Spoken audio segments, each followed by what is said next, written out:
All right, ladies and gents, back at it again. No name in the building. A little past the day. You know, we usually go live on Sundays, but yesterday was Father's Day. We late as hell. Some people had to work, had to do some other things, so we rescheduled for the pod just for today. Blame Mo. We pushed the day back just for you all, for the people who got kids and all that stuff. But we back in the building. Today we're going to be discussing a little bit of AEW, some WWE. Some pros and cons, depending on where these conversations go. I'm not really sure where they're going to go, to be honest, if I'm being quite honest. But we have two guests today. I'll let them introduce themselves. You guys can plug in your pods or your social medias, whatever you want people to check out. Ryan, you've been on the show before, so I'll let you go first, and then Cam, go after. What up, guys? Ryan from the North-South Connection. Check us out on YouTube, all other podcast forums. Nostalgia-based, some modern stuff like that. It's fine. Check it out. What a plug. What's going on, guys? Cam here. I've been on here before, but you can find me. I've been on here before, but you can find me pretty much every day over on Rated M. Pretty much every day on Rated M, where I'm doing the watch-alongs with Chris. You can also catch me there every Thursday for the Rated M pod. So that's where I'm from. So there y'all go. Shout out to the people who aren't here. Mo. Again, shout out Mo. He's always Mo. Get him out here. This is the type of time Mo's on today. This is the type of time. Whoa, where did that come from? I don't know what Mo was on this day, but I found it in the chat. So that is now our new profile picture. That must be new. I ain't never seen that. One. It was in the Instagram group chat. I saw it today, and I was like, "Well, I must have missed that one. They sent it a couple hours ago, low key. So I decided to take it. Before we start, I'm gonna let whenever Nate turns back on his camera. Got to get his thought. He's the Jey Uso. He's the Jey Uso guy. So he wasn't here last time. Yeah. Speak on his feelings and thoughts. So I'm gonna let Nate talk about how he really feels about holding the title 51 days. I know he likes Gunther as well, though. So he is a Gunther guy as well. You see this? Vacation on him, Nate. You see this? He is a Gunther guy, but he also is a Jey. You see this? This is what the best wrestler in the world wears right now. Jey Uso, I love you. Give it up, bro. You had to give it up. It was only a matter of time. It's okay. It's okay. Everybody has fallen to the ring NRL, okay? Drew McIntyre, Sheamus, Damian Priest. Finn Balor's fallen to everybody. But you get the point. Some of the best have fallen to the ring NRL. This belongs to the best. 51 days. Impressive. It's 51 more days than I ever expected you to hold this title. Oh. But this belongs to Gunther, okay? It's his belt. He deserves it. He's the greatest wrestler walking this earth right now. Y'all need to appreciate him while he's still going. He's one of the greatest wrestlers of all time. This is his. Love yous, but you had to give it up. Rent was due. He gave you an extension. On the rent. It's okay. Landlord was like, you know what? I'm going to let you have another month. And you pay rent. Thank you, Oos. It was fun. The dog agrees with me. It was fun. But best wrestler in the world right here. Nate, anyway. I'm confused. Are you more of a Jey guy or are you more of a Gunther guy? I'm a Gunther guy. Through and through. Nate, well, ever since what's it called? Not even before that. I didn't know. Before that. Okay. Yeah. Gunther's high on my list. I love Jey. I don't know if you like Jey or Gunther more. I never know. I love Gunther, man. Well, Gunther is probably he's number one. Now that I'm realizing that this is our first pod. Well, I'm saying now that I'm realizing this is our first pod since that happened, because not doing it on Sunday is throwing me off. Yeah, 51 days, gang. Damian Priest got to SummerSlam. You know what I mean? He got a couple feuds in there. Kofi made it to October. I was like, Kofi made it to he got half a year with that thing. It has some good feuds in it. He had the Kevin Owens. He got good feuds. What you know about Black? This nigga feuded with Logan Paul. That was his only feud. Because that one match with Seth, he was the least important part of that match.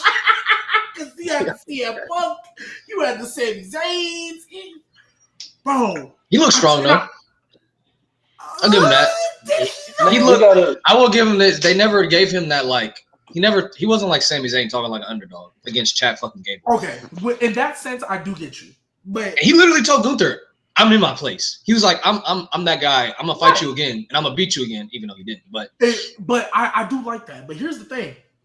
First off, his kid clearly looked uncomfortable being on camera. But when I saw his kid back there, like looking all awkward, I'm like, no way. But I was like, but you know what? Cash in. There's gonna be shenanigans. Old boy passed out. Not one ref bump. Not one Michael Cole distraction. Not a cash-in distraction. Like nothing. No distraction. And he was in that thing for a minute. And I was like, okay, I guess he's going to Hulk up again. And then he did. And then got put right back to sleep. I'm like, the cash-in is coming, right? Like, the money in the bank is coming, right? Like, boy said, I knew that wasn't going to happen based off what we saw in the beginning of the show. That told me everything I needed to know. Like, nah, he's not going to cash in. He's going after the WWE Championship. That's the game. Well, I don't think he's doing that. I think Cena, which probably has been his best promo to date, I think he was spot on. He was like, yeah, Seth Rollins is not cashing in on me because. But I think when Cody beats Seth, I think Seth's going to cash in on Cody and take it from Cody. Look back, get his look back. Well, yeah, but I don't. I mean, yes, but I think it's going to be a minute. Hey, look.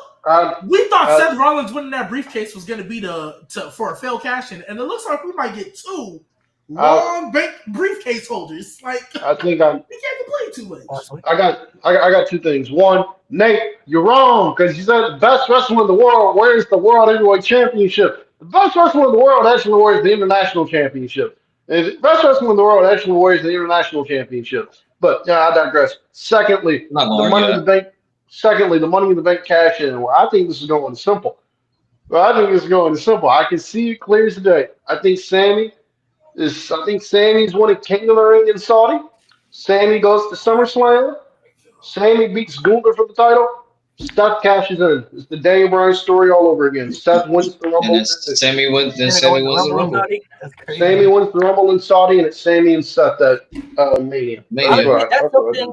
That's something for me. I gotta see it to believe it type thing. Like I think Sammy is a candidate to win, but I have to see it. I have to see Cody lose first before I definitively say Sami Zayn is going to win the King of the Ring. You know what I mean? Like it's one of the reasons I wasn't mad that they announced Jay in that filler spot because some people wanted it to be Ilya, a surprise, whatever. But I'm like, genuinely though, did it really matter who's in that spot? Because I don't see that person getting past Cody Rhodes in the next round anyway. So it's like, whatever. If Ilya had won, I feel like people would have just been mad he lost to Cody Rhodes in the next round anyway. You know what I mean? If it had been somebody else, I just can't see, unless there's going to be some type of shenanigans we don't know about, unless somebody's going to come out and prevent Cody from winning. I don't know. But until I see Cody Rhodes out of the tournament, I can't see him losing to anybody in this tournament. So I don't really think it mattered that Jay was the last spot. I thought it was kind of obvious, but some people said it was a waste of a spot. But it's like, I don't think it really would have mattered because even whoever that spot would have been would have moved on to the next round. But that's as far as it was going to get right there. That's what it would have would have been the end game right there. So that's just how I personally feel. I would have to see Cody not make it past the second round first. Now, if it gets down to Jay and Sammy, that's interesting. That can go either way, if I'm being honest. That could go different directions. I'm not gonna lie, and I already have admitted multiple times that I am lower on Sami Zayn than everybody else. That IC title run for me just kind of put a sour taste in my mouth. So I'm not really with the whole Sami Zayn world title reign. But once I watched SmackDown, right? Because Monday Night Raw, I was like, okay, we think we know what's going on. Once I watched SmackDown, there is absolutely no way in hell they are not running Cody versus Randy at Saudi. I don't believe without a shadow of a doubt that Cody and Randy is the King of the Ring finals in Saudi, because when I look, and once they announced Jey Uso, it kind of became a little more clear. Jey Uso, you just lost the World Heavyweight title. You're not going to beat Cody, right? Sami Zayn, even though they don't put this nigga in wrestling matches unless it's main event, you're literally in a program with a guy that says you're not worthy of winning the world title. You're literally in a program with that guy. And what better way to prove him right than losing to Randy Orton? I'm sorry, Randy Orton. If Sami Zayn beat Randy Orton, bro, all right, cool, y'all got it. I don't believe that with a shadow of a doubt. I don't believe that. at all. What does Sammy do at that show then if he's not competing? Because Sammy's going to be on the show because they're in Saudi. He's going to be on the show. So what is he doing on the show if he's not? Hey, what's up, my dog? Tag match. What's up, my dog? What's up, my dog? They are feuding with Braun Breaker and Braun Strowman tag match. I promise you that's what it is. Braun Strowman's crazy. Right. Or a 6-man with LA Knight and Seth Rollins. That's that Braun Strowman. I was gonna say it's probably a 6-man. Braun Breaker and Braun Strowman. The plan is LA Knight is Man, at SummerSlam though, I can see that happening at SummerSlam's 2 nights. I think SummerSlam is LA Knight, Seth Rollins. Yeah, I think that's the one-on-one. I think that's the one. They're gonna get the 6-man out the way. The plan at Night of Champions is LA Knight is Seth. According to reports, like PW Stage has already said that LA Knight is Seth is the planned match for the show. Hey, what's good, my dog? We're running a tag team match, player. That's literally what they're doing. I don't believe for that a shadow of a doubt. Old boy is winning. Old boy is beating Randy Orton at all. Yeah, I gotta see it first. Yeah. I'm not saying it's impossible, but I'd have to see Cody not in the tournament at this point. That's the only way I can see going forward. Cody Rhodes would have to. I mean, they literally set it up. Even though Cody doesn't really have to win the King of the Ring because he already just pinned Cena, so it's like he just should get a title match anyway. But that they set it up on SmackDown. Randy Orton and Cody were like, "Look, I'll do whatever I got to do, even if that means I got to get through you." Like they set it up. That the way WWE love booking stuff, they love telling you the finish before they get there. Like if because whoever wins the tournament gets a title shot on their brand, right? So if Cody and Randy weren't to win, I could see them maybe doing like Cena and Cody and Randy at SummerSlam in a triple threat if they want to run that, because they're all kind of gunning for the same purpose of the story. Where like Randy feels like now he has to stop Cena. Cody wants to be the guy to stop Cena. Cena's already beat both, so I could see them, interjecting it in that. Like if they weren't to win the tournament, they could make it a triple threat that way if they're going to do that. So and then also maybe or Jay go to fight the Gunther. You know what I mean? So. Also, it's hard for me to believe that WWE would give King and Queen of the Ring to 2 SmackDown people. I think they want to have one person from Raw win it and one person from SmackDown win it. It's hard. Oh yeah, I know the brand split don't. I know the brand split don't matter no more. I've been teaming in the brand split since fucking last year, so I know it doesn't fucking matter anymore. But I can still see WWE being. But I still see WWE being like, we'll give it to a guy on Raw, we'll give it to a guy on SmackDown. Who do you see winning the SmackDown Queen of the Ring? Or who do you see winning the Queen of the Ring? Jay Cargill. See, I think it's going to be Stephanie. I was just about to say, I low-key think they run Roxanne and Stephanie. It's going to be one of those two, though. I low-key think they run Roxanne. I think Jade Cargill. I think Jade is the obvious one. I think Jade is the obvious one. I think they do. Naomi's going to cost her. I think they do Jade. I think they do Jade and Rock. I think they're doing Jade and Roxanne, obviously. I think Jade wins that. Looking at the four-way here tonight. Stephanie, I could see winning. Stephanie, I think will win. Stephanie, I think will win. This entire thing my entire bracket got fucked up because I thought Charlotte was winning. My whole ration was I thought Charlotte was gonna. Let me explain. My whole ration was I thought Charlotte was gonna win the 4-way on Friday. That would leave Asuka to win the 4-way in her return on. Monday. It's a fatal 4-way match. So Stephanie does not have to eat the pin. Asuka can pin either Raquel or Ivy Nile. They do Charlotte and Asuka, Jade and Roxanne in the semifinals. Jade advances, Charlotte advances, and we get Jade and Charlotte, which is a match that they obviously want to do. We get that in the finals with Jade winning. That is the direction I thought they were going. But Alexa fucked up my bracket. So I still think it's Jade winning. I could be wrong, but I still think it's Jade winning. I think Jade wins Queen of the Ring. They do Jade and Tiffany at SummerSlam, and that's where Naomi fucks over Jade Cargill. It's possible. Jade and Tiffany's kind of weird. Not gonna lie. It's a weird matchup. It is a weird matchup at this time, anyways. It doesn't feel right. I mean, I'm I guess against it. At SummerSlam, like SmackDown, okay. SummerSlam, and I think they'll work around it. But and Ryan, to your point, I think Triple H, granted she ain't done nothing since WrestleMania, I think he's salivating at Stephanie versus Io. I think he's salivating at that. I think he like shiny new toy. Right? Yeah, like bring me that money. Like I think he's salivating at that personally. They rolled that out right after WrestleMania too on Raw. Yeah, out of nowhere in the rematch.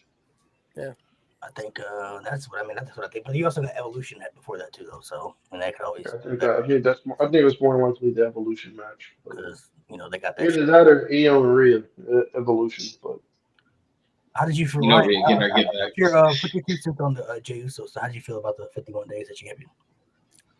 I think in the long run, him kind of getting the belt off him early will do him well, right? Like his fans don't have that backlash or rejection. He doesn't have the backlash or rejection, and probably it may, in a way, he kind of earned another shot down the road again. Because I don't think it was a bad 51-day run, right? And I think the plan to go kind of short like this. I was just surprised they went to Gunther right back like that, right? So yeah. I think in the long run, it's probably good for him. So he doesn't have that like stigma of Kofi, right? Like Kofi kind of had a stigma of they kept it on him too long. SmackDown was bad and so on and so forth. Raw didn't dip at all. He had a few pretty good matches out of the run, and his feud, like Jay said, was kind of Logan Paul, but that's whatever, right? He main evented a Saturday Night's Main Event with it. It was the highest rated Saturday Night's Main Event out of the 3 with him on top. So I definitely think there's some high points for him to kind of go full circle again and get the belt down the road as well. But, I don't think that the term was to go a year with Jey Uso. And I think a short term was kind of torture.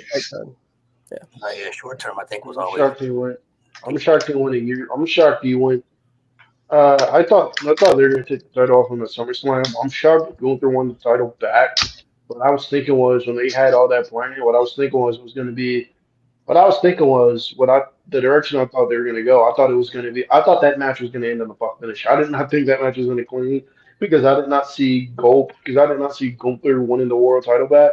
So I thought this was going to be a case where you have like 4 or 5 different guys run into the main event. Like you have Seth come out, obviously. You have Seth come out to fuck shit up. You have Seth, Braun, and Bronson out there to fuck shit up. Punk comes out, Sammy comes out. Like they kind of like help Jay out, and like the matches ends like a big like no contest or something. That's the direction I thought they were going. But I think the direction they are going is I think they're going Goldberg and Gunther at Saturday Night's Main Event, which I do not want. But it's Gunther's last match. So it's Goldberg's last match to retirement. To be honest with you, the way I would do that is simple. To be honest with you, I would do that is simple. I would do Goldberg and Gunther. I'd get it out the way in Saudi. I would just get it out. I just get it out the way in Saudi. Have Goldberg come out. Goldberg wants to start a match, and Gunther laughs. Gunther just laughs. I mean, Gunther's like, you want to title match? Okay. He's like, you want a title match? Okay, sure, I'll give you a title match. Okay, sure, I'll give you a title match. It's a night off for me. You go to the match. Gunther wins that match in like 30 seconds. Gunther squashes Goldberg. Goldberg loses his confidence, and then you build to either Saturday Night's Main Event or SummerSlam. You build to his last match. You do Goldberg and another fucking mid-card heel on the roster. Goldberg can just go through in classic Goldberg fashion. Yeah, you're booking yourself into a shoot, brother. What are we doing here? I'm not saying more Goldberg, bro. I think that was going to be his world title, to be quite honest with you. So. Bro, this man Goldberg injured his fucking knee or something like that. I think he got like 3 different injuries since training. He had a lot of injuries. He had a lot of injuries when he was. And he sucks. He already sucked without the injuries. Now you add on like more injuries. Like this is our Brock Lesnar replacement. That's all that is. It's the Brock Lesnar replacement. At least Brock Lesnar can wrestle. But that's what I'm saying. Like, if you weren't gonna get Brock and they went, Goldberg still gets cheered when he comes out. That's all this is. Because it's happening. You'd assume at Night of Champions. Yeah, they was definitely gonna give Brock Lesnar that check to go to Saudi. So they're just replacing with Goldberg. It's non-canon to me. It's whatever. If Goldberg, I just saw the comment. That's the only reason I'm saying it. I would go bet everybody's life savings that Goldberg is not winning this match, and I would bet that it's going under 6 minutes. I would literally bet it's going under 6 minutes. I think it's going 2. The match I think is going 2 minutes. That is going 2 minutes. That is a classic Goldberg 2-minute match. Goldberg can go in there, hit the spear. Gunther gonna kick out of Gunther, kick out of Gunther, kick out of one, and then just beat the fuck out of Goldberg the rest of the match. That match is going 2 minutes. He gonna get speared and he gonna wake up. Gunther gonna lock in after that spear. Yeah. That match is going 2 minutes. If that match goes anything longer than 5, I will be screwed. Goldberg tap out. Yeah, if we're forced to have a Goldberg match, I'm glad it's Gunther. It's that kind of works. That works. Destroy him. Yeah, no doubt. Yeah, I mean, I'm kind of with you. It's just it is what it is. They want to do it. It's fine. Whatever. I prefer it to be somebody else other than Gunther, but Gunther isn't the worst option, I guess. It can make him look better in the end. So. And I don't believe they gave Gunther the belt for the Goldberg match. I think the Goldberg match was the plan, and then Gunther happened to have the belt through the journey of it, right? So, well, I think I low-key think they was like, it's Night of Champions, even though there's probably going to be non-title matches on it. We don't want Gunther over there without the title. Like Jey Uso, this was cool. We're done.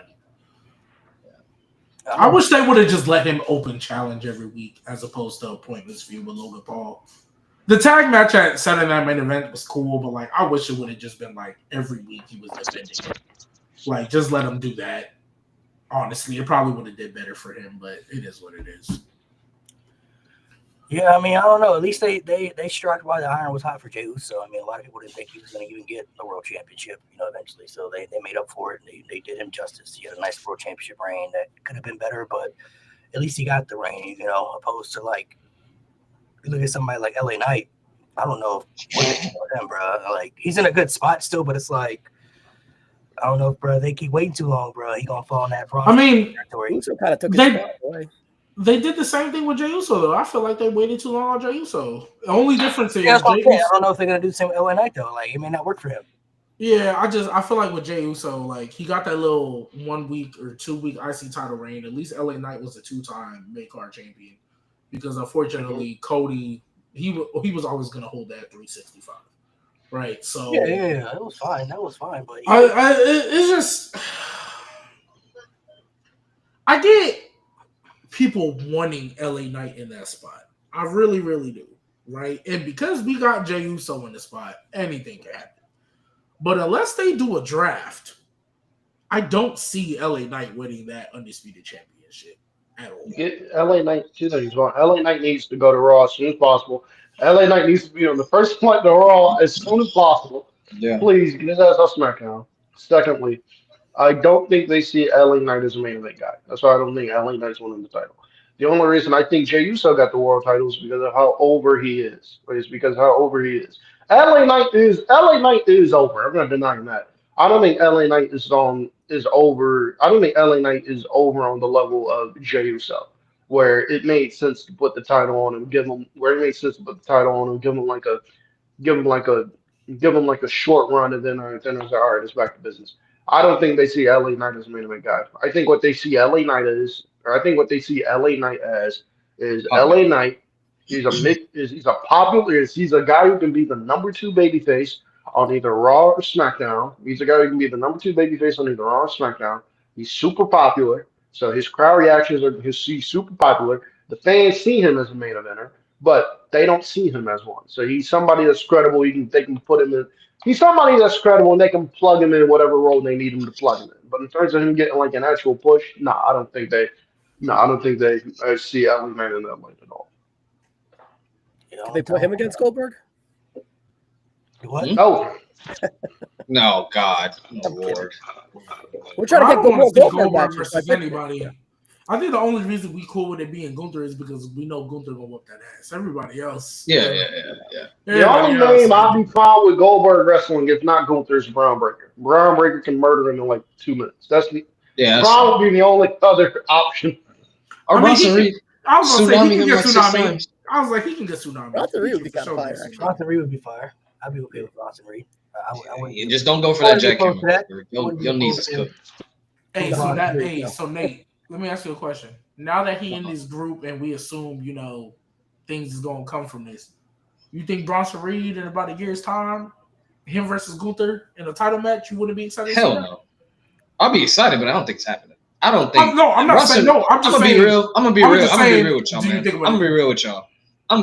Bronson Reed be lucky if he get a SummerSlam main event. That nigga not main event. Shit. He ain't got a main event. I'm just talking about a high profile match. He ain't got to be the main event. Against Gunther would be good. Do I think it's gonna happen? I don't think so. I just remember a while ago I said, are a Bronson Reed Gunther world title match, it ain't got to be the main event, but a world title match, I think would be great. And you was like, man, ain't nobody trying to see that shit. So I didn't know if you. I didn't say that. That'd be great. Hey, that was not me. They had a match. They had an IC title match on Raw. I'm fine with it. You just have to choose who the babyface is. But no. Okay, no, but I don't think you had said maybe ain't nobody trying to see that. But this is right after this is in the midst of him in that feud with Seth Rollins. I think probably what I said here. Probably what I said here. Like, I mean, he's not a main eventer. I don't see him reaching those heights. I think it's going to happen. I guess I was just like, when he was in the feud with Seth Rollins, I assumed he was going to win it before he obliterated his leg. Oh, that's probably because he was probably a heel, and I was like, Gunther's a babyface. Gunther's a heel too. I don't see that. Oh, fair enough. That's probably why. But I mean, what I like to see. I mean, that match would be great. Give him like 15 minutes, beat the shit out of each other. I'm fine with that. But do I think it's going to happen? I don't see. We know Braun Breaker is the golden. Yeah, Braun Breaker's the Braun Breaker's the guy. So who's that? I tell y'all what the. I'm gonna ask everybody individually. Everybody gonna have their own individual answer, so everybody can answer individually one by one. Nate already answered, but who does everybody right now think the best wrestler in the world is? Like right now, as we speak, who does? Oh well, I mean, you're gonna want my answer too. Now I don't know everybody's criteria, how you view the best wrestler in the world. That was my question. What's the criteria? It's your criteria. It's your criteria. So whatever you go into, because some people care more about in ring, some people care more about promo work and all that type of stuff. So whatever your criteria, like this is what I personally care about. When you look at that, who fits pretty much all of that? I'll go. Because what I said earlier was a little hyperbole. And I was talking bell to bell. I just called Gunther the best wrestler in the world. That's my guy. That's my favorite wrestler right now. But y'all saw the group chat yesterday. Y'all saw who we said the best wrestler in the world is right now. As far as total package go, we're including everything. We're not just talking about in-ring bell to bell. We're talking about promos, character work, storytelling. Hangman Adam Page. Right now. I can't name anybody. Me and Luce were talking about it. Can't name anybody who has the storytelling ability, especially as a babyface, who has the ability to invoke emotion out of you, who can cut a promo, the passion, like the level of passion Hangman Page does. Only criteria you can debunk him in is in-ring. Not because he's bad, because there's better people in-ring. But I think that everything else balances out. And he was not in my conversation till me and Lewis had that conversation. I said, you know what? If we're breaking it down in those categories and putting them together, overall, as a whole package, there's not many people right now in the world who can even touch Adam Page right now. Only people I say, Roman Reigns, but he hasn't been the same. He's not here. He hasn't been the same. He hasn't even been the same since 2024. I'll give CM Punk, but like I said, he hasn't had a feud that really hit that Drew McIntyre level since the Drew feud ended. His stuff with Roman Seth was good, but it's kind of been a little. It's been stagnant. And then Seth Rollins. Seth Rollins is probably the only one I will take like overall package, but even still, like he's still developing this new character. So I gotta see where this new character goes. I feel like it's too early. Yeah. And I think Hangman is better than Cody right now. Yes, Cody's peak. He's still in his peak, but I think last year. Yeah, he just got back. We gotta see where. Yeah, and he just got back too. So right. For me, I did hear y'all's arguments, and I was moved, but. What's it called? I mean, I've told y'all before, like I've been so busy with coaching and all that stuff. Now that we're back at football season, I still got 5 episodes of Dynamite to go. I'm not watching Collision. I am gonna go watch FTR versus Paragon, but I still got 5 episodes of Dynamite to go. But I know what's been going on though. Like I keep up with it. I just haven't watched the actual shows. So that's the only reason why I'm not gonna put Hangman. But I've always loved what he was doing. I was very much an advocate that like I felt like low key if they wanted him to get the feud win over Swerve, I know why they gave it to Swerve, but I wouldn't have hated if they gave it to Adam Page. Like I damn wouldn't have hated, and he would have been justified. Like man broke into his house. Like oh god, yeah, that's crazy. Anyways, I'm not even acknowledging that. I'm still gonna give it to Gunther, and Nate. I know what you're gonna say because I heard you say it in the chat. The reason I'm still going to give it to Gunther is because just when I look at everything, even though in ring is not my like number one that I look at, I value the fact that Gunther can make every opponent he's in the ring with look strong, while also himself still looking like a dominant threat and imposing. Like, that's a really hard thing to do, to have that perfect balance of I'm dominating you, I'm whooping your ass, but also, man, you gave me the fight of my life. And I think that's a really hard balance to do, and I think Gunther does it flawlessly. Even though he ain't been booked as well as he should have, and the title reign wasn't that great, it's not Gunther's fault. You know what I mean? Like, I think he still... I mean, I'll never believe him tapping out to Jey Uso, but other than that moment, I've always felt Gunther has always been able to show, like, I dominate you. I pretty much beat your ass every day.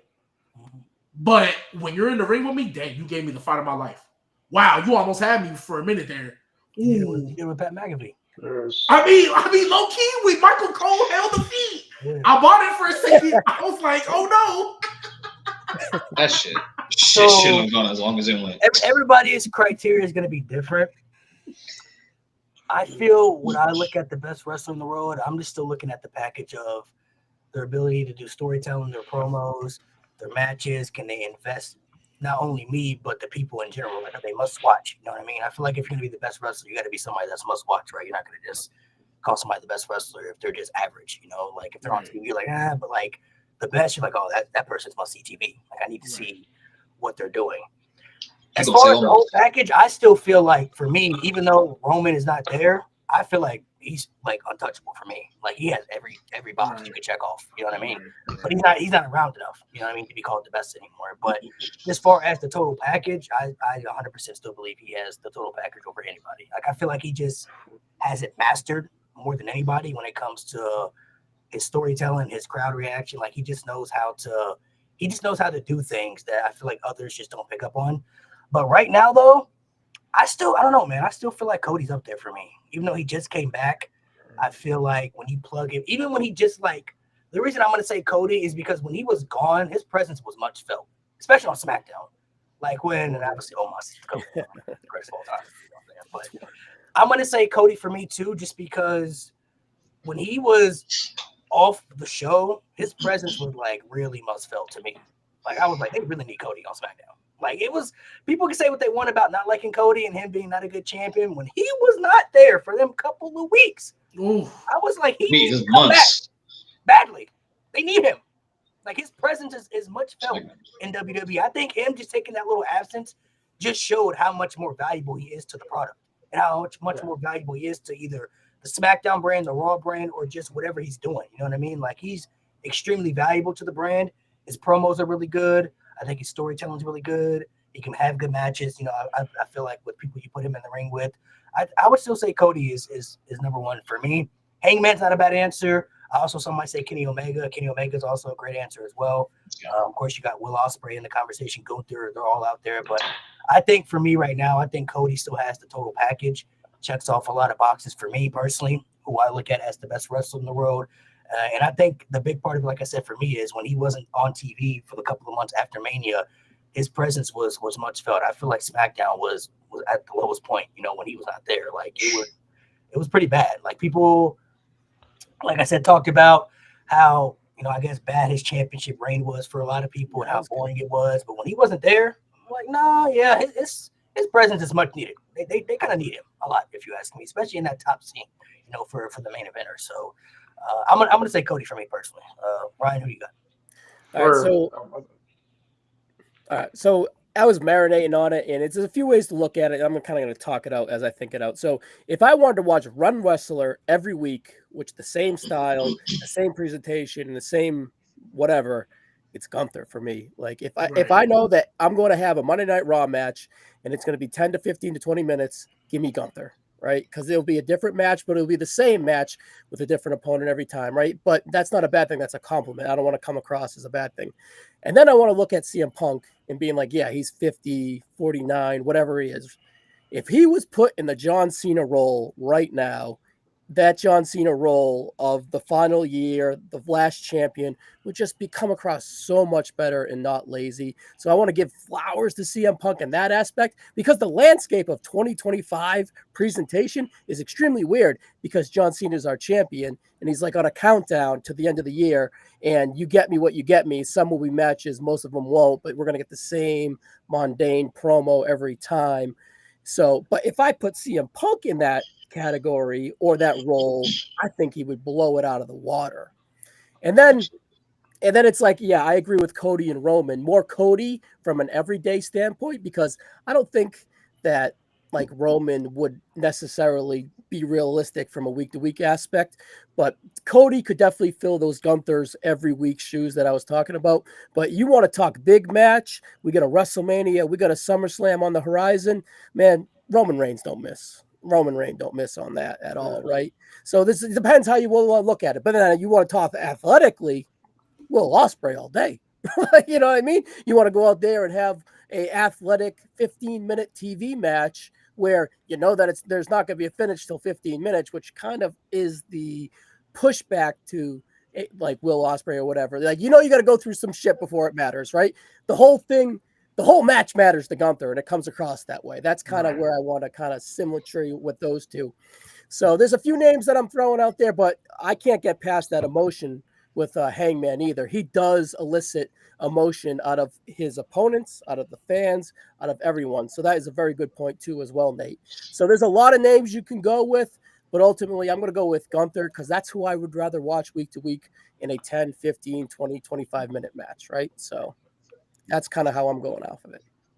The category that I use to determine whether or not you're the best wrestler in the world, for me, one, I think match quality plays a very large role in it. I'm not saying that's the end all be all, but for me, it plays a very large role in it. Match quality for me.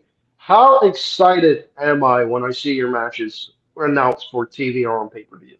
Am I going, and you know what, this show looks kind of bad, but you know what? That match right there, I'm gonna watch because I know I'm gonna see something right there. So to me, I look at that when I'm putting together when it's the end of the year for me and I'm putting together a top 10 matches of the year list. How often do your matches come into my list for me? That's what I look at. I think that's what I look at. I look at that more than character work and promo work. I'm not saying that's not important, because obviously that is, and what you do on the show, that's important. But I think in ring weighs very more for me. And for me, there's one man this year that I've looked at his matches and I went, I don't think this man has had a bad match this year. For me, it's two people. To me, it's Kenny Omega and as well. To me, it's Kenny Omega and as well Ospreay. Hangman Page also, just because Hangman I think is having some of the best runs on Dynamite right now. But also, I think Will Ospreay has been involved in some of the best things on Dynamite, some of the best things on the entire show. You look at the MJF feud, that was MJF's best feud back. That was That was the best MJF look in his return until recently, where he's finally getting back to form with the Hurt Syndicate. You look at the feud what he did with Kyle Fletcher. Kyle Fletcher looks like $1 million. Kyle Fletcher looks like a future AW World Champion. I think that's because of the feud with Will Ospreay, what that feud with Ospreay was able to do for him, and the kind of matches he was able to go out there and have, and the fact that I don't think that there's a better pay-per-view performer in the world than Will Ospreay. I don't think Will Ospreay is capable of having a bad match on pay-per-view. His floor, I think, for a pay-per-view match is 4 stars. That's his floor. His ceiling is potentially one of the best matches. His ceiling is the match of the year, potentially one of the best matches of all time. So like that to me weighs heavy. So to me, it's either Will Ospreay or it's Kenny Omega. For me, it's either Will Ospreay or it's Kenny Omega. I look at what Kenny Omega has done this year, and the more and more that I think about it, Kenny Omega is he's slowly creeping up that list for me. He's one of top two, top three in-ring performer. I think Shawn is number one, but I think Shawn Michaels is number one. But to me, Kenny Omega is slowly creeping into that number two territory, just because this man was out. Like this man had a serious intestinal disease, and he was out of action for a large part of a year. And his first match back as a match of the year contender, he looked like he didn't even miss a beat out there. Like, I don't know how you do it. So, like, to me, it's either Kenny Omega or Will Ospreay. That's my number one and my number two. Two good answers, not bad answers at all. Kenny's up there. I feel like he's gotten a lot better coming back ever since the diverticulitis stuff. He's recovered from all that stuff. So I don't mind Kenny Omega being up there.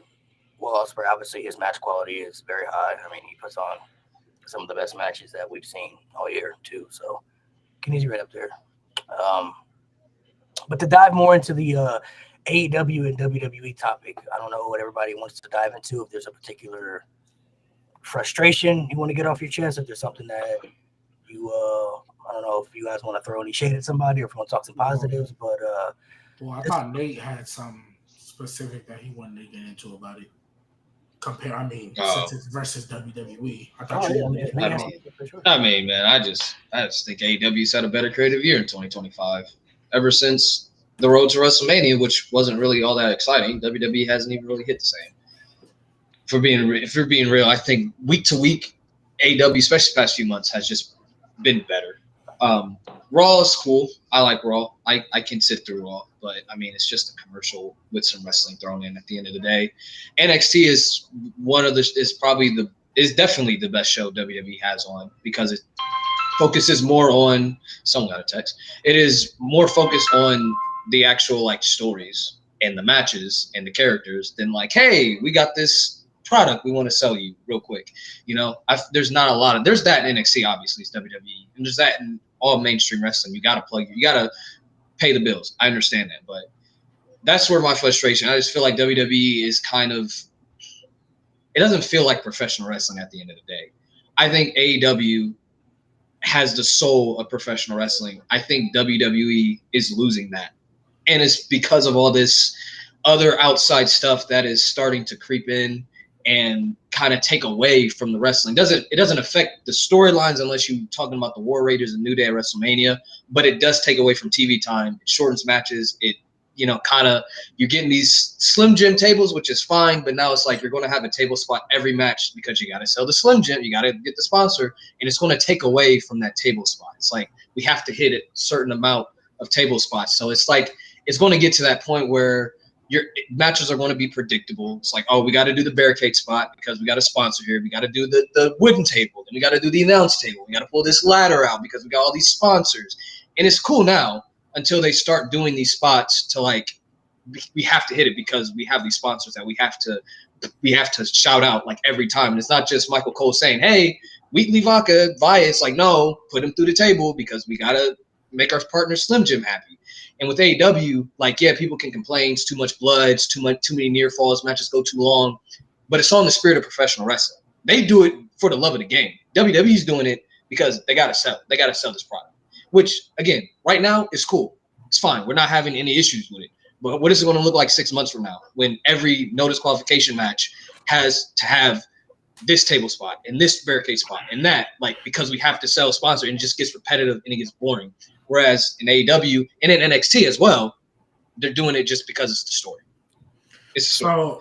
So for me, and I thought about this today because obviously we didn't have the show yesterday, but I thought about it today, right? Because I saw a clip that every 3 months gets passed around on Twitter and TikTok, and I saw the clip of Ricochet getting kicked in his head by Adam Cole off that moonsault, right? And I just started reminiscing about Black and Gold because, man, what a time. And then I really started thinking because I knew he was coming here today. I'm like, okay, sponsors aside, right? You could have 50,000 sponsors all over your ring. Me personally, I think people would care less if the product was better. We wouldn't care as much if the product was better, right? And this is not me saying, because people drag it, this is not me saying go back to the Vince era, because that was damn near unwatchable. And I really started thinking, I was like, why do we feel like this? Why do we feel like WWE is kind of slowly on the decline? And even though AEW is never going to surpass it, why AEW is kind of going up? And it hit me. I think what it is, Triple H got comfortable. Mm-hmm. And what I mean by that is that height that we got to at WrestleMania 40 was like, man, Cody's our new face. The reign is over. We had this, that, and the third. One of the greatest WrestleMania main events of all time. It's the Paul Levesque era. It's the Triple H era. Triple H, his best work is done when he's got a point to prove. When he took over NXT and that whole run, I genuinely feel was a point to prove to maybe Vince or these other people that, hey, I can make something good. I can do something. I can run this if I really wanted to. Right? And I can give people what they want. When he first took over the job, I think he had something to prove because he wanted to show that this is going to be much better than what it was under Vince. But now that we kind of all loved it and we was like, oh, yeah, cool, Triple H, thank you. He's gotten comfortable. He doesn't have the drive from what it feels like to show that he has something to prove. I think right now he's kind of like, well, I mean, look. WrestleMania. Yeah, WrestleMania is a prime example. Honestly, and that's where I was getting to because he's like, well, look, I done held off on Jey Uso so long and everybody was eating. Look at that. I made a new star. Look at this over here. Look, I just gave you one of the greatest main events in WrestleMania history with that triple threat. Oh, look. I gave you almost a really great night too, except for that main event. But hey, Cena's a 17-time world champion. It honestly just feels like when you like, just from an outside looking in, it's like you're kind of going through the motions almost. Whereas AEW, they've kind of referenced it in their promos as I've been watching back, but they keep talking about they're trying to get that feel back. They're trying to get that feel back, that 2021 feel where we were like, yo, these niggas can't miss. Right when they was bringing in the Danielsons and the Adam Coles and they had the Hangman story and all that. Say what you want about the Death Riders, but it's not a detriment to their show. That's not I still am enjoying every episode I'm catching up on. Right? I just feel like Triple H right now, like screw the sponsorship, screw TKO. I feel creative wise, it's almost like they're going through the motions. I think it's a couple of different things. One, I think they are just going through the motions. I think they are just going through the motions. I think a lot of the big angles that they've had planned out, that when I'm sure Triple H was playing out, or I'm like, okay, where's that? Okay, this is going to carry us through the summer and through the fall and through winter. I don't think some of those have been hits. I think some of those have been misses, like the John Cena heel turn. I don't necessarily think that's like the John Cena heel turn. I don't really think that's been all that good. And I don't really think that's been all that good. So I think that's been a miss on their end. So I think that's been a miss on their end. They don't. But Triple H. The reason why Triple H wanted the Seth Rollins faction around, and spoiler alert, if you guys did not know, the person who was in charge of the Seth Rollins story, that is Paul Heyman. Paul Heyman is in charge of that. Heyman is in charge of the entire Seth story. Heyman is in charge of that if y'all did not know. If y'all could not tell, Paul Heyman is writing that if y'all did not know. I think it's a mixture of, and then SmackDown is Road Dogg, and Road Dogg is awful. I think it's a mixture of Triple H, a lot of the creative stuff that he had planned coming after WrestleMania, not really hitting all that well. Outside of the Seth story, I don't think anything else he's playing so far has been all that good. I don't think it's been executed well. I think that's why WWE's kind of flat. I think there are some positives there, but I don't think there are that many positives. I don't really enjoy the shows as much as I once did. That's what I think the biggest issue is. I just think it's creative burnout, to be quite honest with you. And I'm not even trying to throw this at a shot at Triple H, but maybe somebody else, maybe it's time to get a new voice and a new vision in there. We see TV shows, they'll have they'll have 2-3 seasons with the same writer and shit sitting. And shit sitting, this is great. And then another season after that, damn, what the fuck was that season? They'll get a new vision in there. Or they'll get a new vision in there. And it's okay, so we're doing this now. I'm not trying to say Triple H is bad at his job. I'm just saying maybe it's time for a new vision. I don't know. Maybe it's time for a new vision of the product. Again, I'm not saying Triple H is bad. I'm just going, maybe it's time for a new vision. I don't know where the fuck that comes from, but maybe it's time. I wouldn't hit the panic button just yet. I'm not saying hit the panic button. I think you're saying like Triple H just take a couple months off. Switch it up for a season. Like how you would switch out a writer. Like, hey, take some time off. We're going to get someone else. Or at least take the do. At least give someone else more responsibility. I was about to say. I don't know if he wants to do it or not. Yeah, I don't know if he wants to do it or not. But he's writing. I don't know if he wants to do it or not. But the shit that you see with Seth Rollins, Braun Breaker, and Braun Strowman, that is all Paul Heyman. That is the brainchild of Paul Heyman. That is Paul Heyman doing what the fuck Heyman wants to do, and Triple H going, okay, I like that. Sure, we'll do that. That is all Paul Heyman. Maybe let Paul Heyman. Just like I've been saying, just go get the same creative team that is writing the NXT Women's Division and put them on one brand. I don't care what brand. Just get them somewhere. Because I guarantee you they will fix that in a month. Honestly, all they need is one tournament. One tournament with like 3 spin-off feuds from that tournament, and they'll be fine. That's all that women's division needs, at least on Raw. SmackDown is kind of okay. I don't like that they're running Tiffany and Nia back. I don't like that. But who else are they gonna get? You know what I mean? So just you know what? You know that it was funny because they kind of had some depth and then they just released them. So what happens when you release Dakota Kai and you release that's what happens when you release Dakota Kai and Shayna Baszler, the other depth that you have in that division. That's what happens. That's what happens. The collective wasn't doing nothing, man. I'm not really. They could have been, but they was cooked from the jump. Ryan, I'm gonna let you go, Ryan. How do you add onto the points they're making?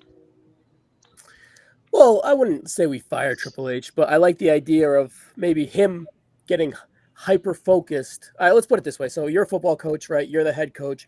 You're involved with one group of positional players, right? Right. So say the head coach is really into defensive linemen, right? Just he needs to focus on the defensive linemen, let the other coordinators do their job, and then just kind of let him get his creative feelings in that defensive line, right? So coming out of WrestleMania, they're like, all right, we're going to make the reports or whatever, believe them however you want. SmackDown's going to be the land of tag teams, and Raw is going to be the land of women.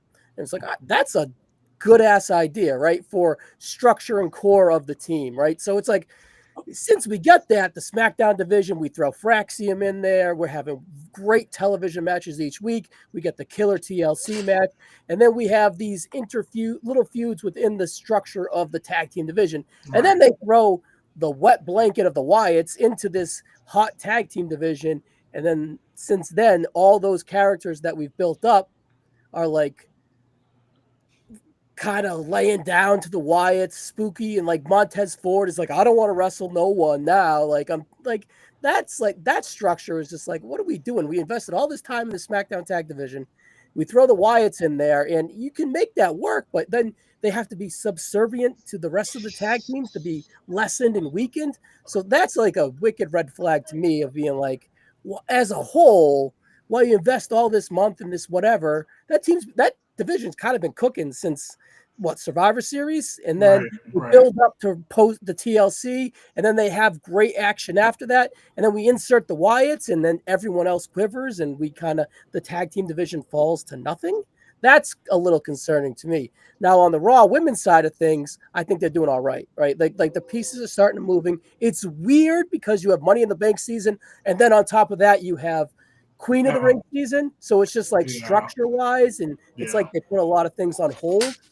So it's just like, I don't want to say the excuse is, well, shit's on hold till Evolution, but individual matches leading into Evolution, you could probably see some breadcrumbs of pretty decent TV, so on and so forth.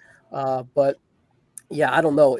I would definitely be concerned from the SmackDown tag divisions type of thing. Like, this is going to be our focus, and then just kind of making it be nothing. And the Wyatts and all that work we did with those tag teams to build them up, and nothing with the Wyatts, and then they're all lessened than they were before the Wyatts got there.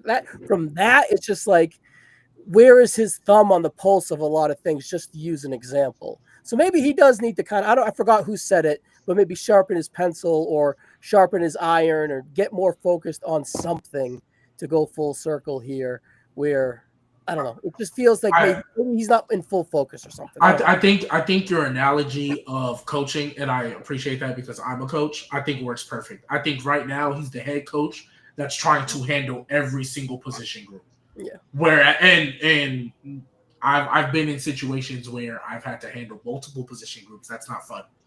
That's not fun. We're gonna link up later. I coach ball too, so we're good.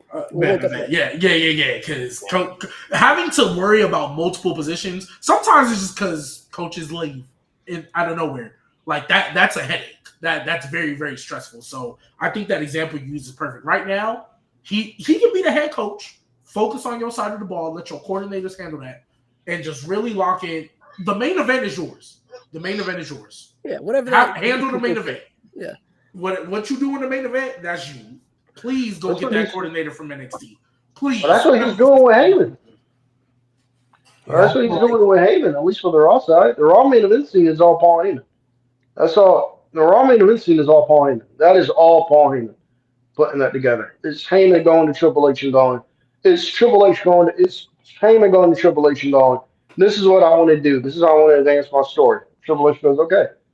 It's literally all Heyman.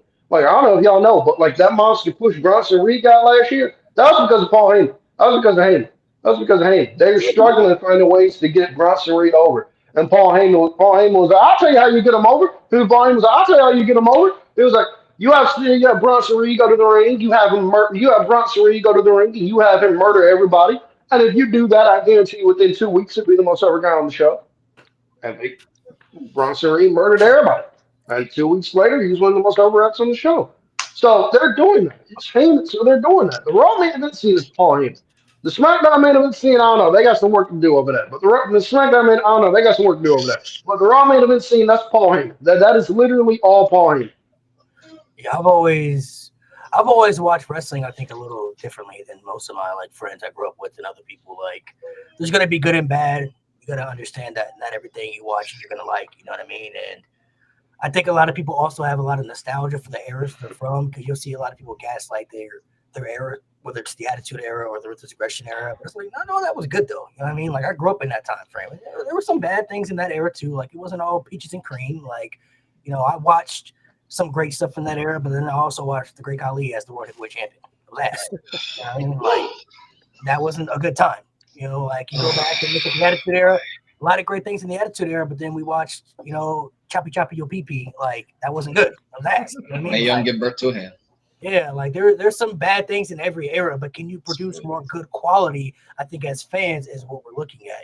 When it's noticeable that there's more bad than good, that's when it becomes a problem. We always talk about 2018, 2019. The reason we always destroy that era is because the noticeability of the more bad and good was starting to outweigh. You're looking at the product and like, bro, there's very few things on this show that are really good quality right now. Like, besides NXT, which was carrying, heavily, like LeBron in 2018, this show has a lot of bad on it that you can point out. Like, a lot of bad storylines, a lot of bad matches, a lot of bad character development, a lot of burial of characters that we thought had potential to really be moved up to the next level. Like, it just was outweighing where you're looking at it. It's just like, it's becoming unbearable to watch.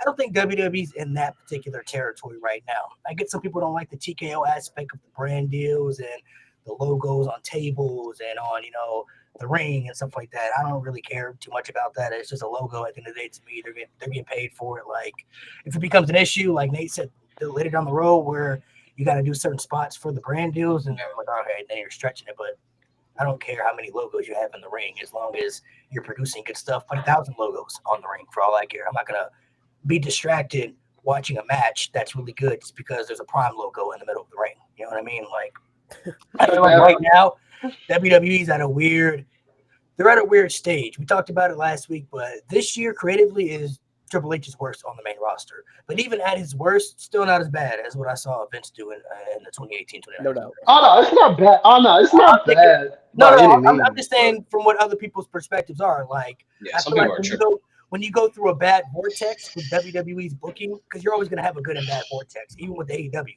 When you go through a bad vortex of bad booking, then fans like the outrage, oh, this is the worst it's ever been, and this is all terrible. It's like, bro, relax.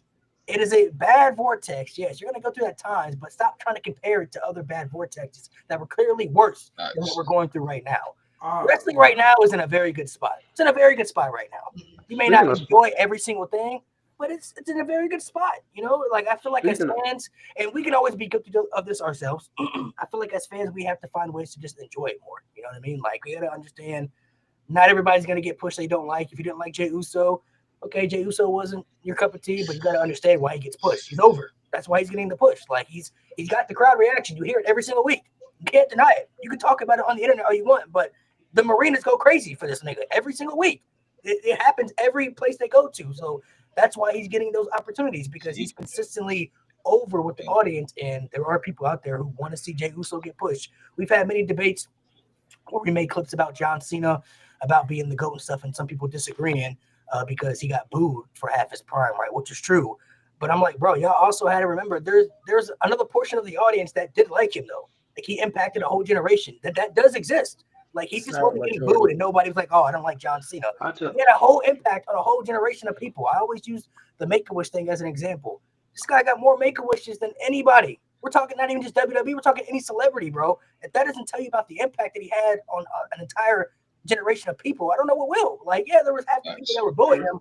There's also a lot of people that wanted to be just like him too. So that there are people out there like that. So for people who are going to get opportunities, you know, some people may not like those superstars, but you also got to understand why you may not, you know, like them, but you also got to understand why they're getting the opportunity. I think some people are just blinded sometimes because they don't personally like those people. But, you know, I understand that there's going to be people that I don't want to see get pushed or I may not care for it, but it's going to happen. You know, like I can't control that. Doesn't mean that some of my favorites won't get pushed either.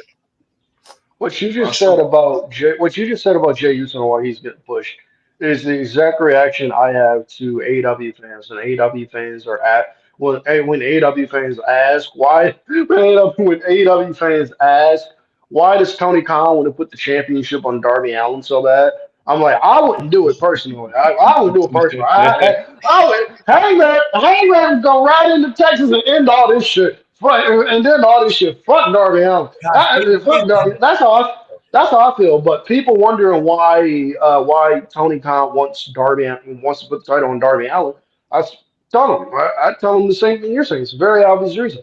Whenever you go to AEW, go to an AEW show. Go to an AEW show, whether that be Dynamite or Collision. You're guaranteed to see a lot of kids there.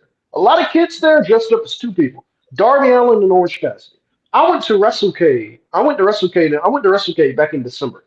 Darby Allin had a line out the door to meet him. It was literally a 4-hour wait.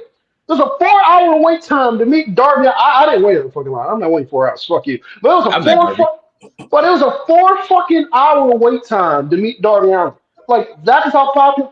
That is how popular he is. On top of that, his segments do very well. So I understand why Tony Khan really wants to put the belt on Darby Allin. It's good business for him.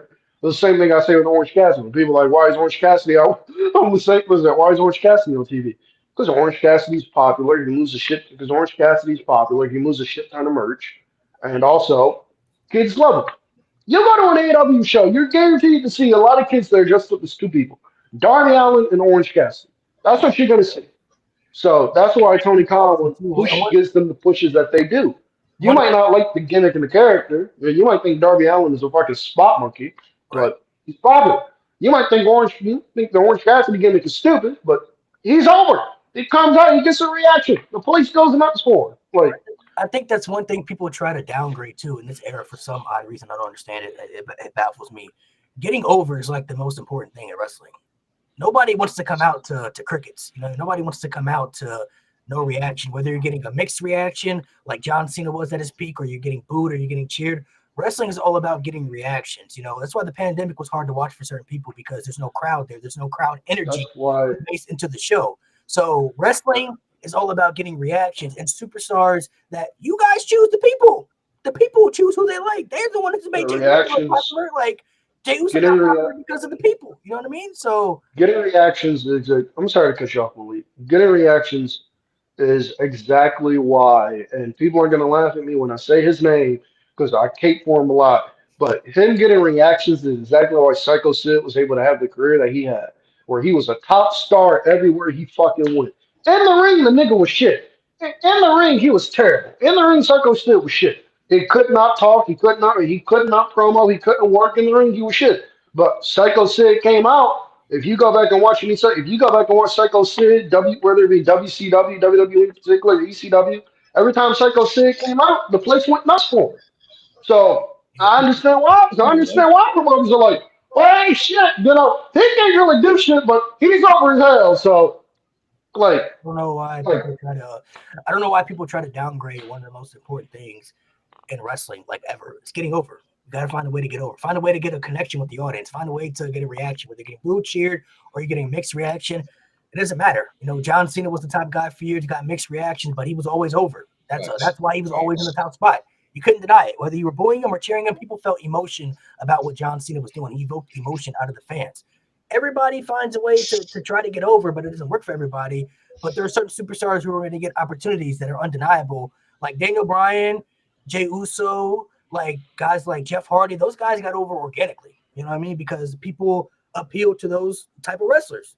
They were people that, were wrestling their styles, or maybe it's because of their charisma or whatever they were doing because of a catchphrase. It didn't matter. Like, the audience found a way to connect with those people, and they gravitated towards those people because they felt they could vicariously live through those type of individuals.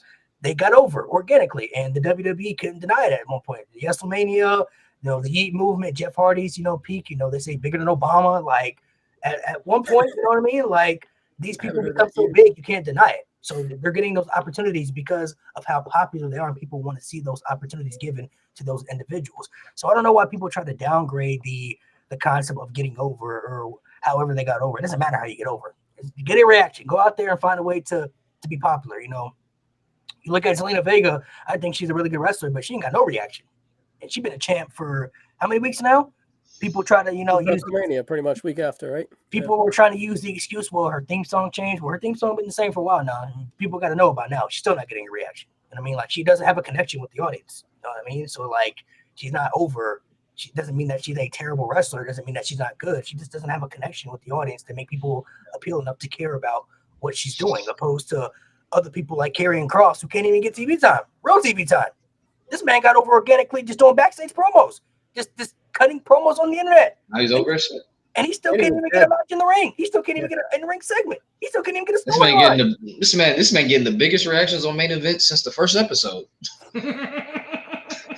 Like, it's like he's being punished for getting over. And we've seen wrestlers in the past who talk about they got punished for getting over organically because they weren't supposed to. You know what I mean? But it's like, you would think that would be something you want. Like, he found a way to get over and do something with him. You know what I mean? He can't even get real proper television time on TV. But Zelina Vega is the United States Women's Champion who barely gets reactions. You know what I mean? So it's a weird concept of weird balance. Julia. Jesus, I forgot that was a feud. I was confused. I was like, what? Julia. When did I sign a contract? I think part of that's probably gonna be the evolution.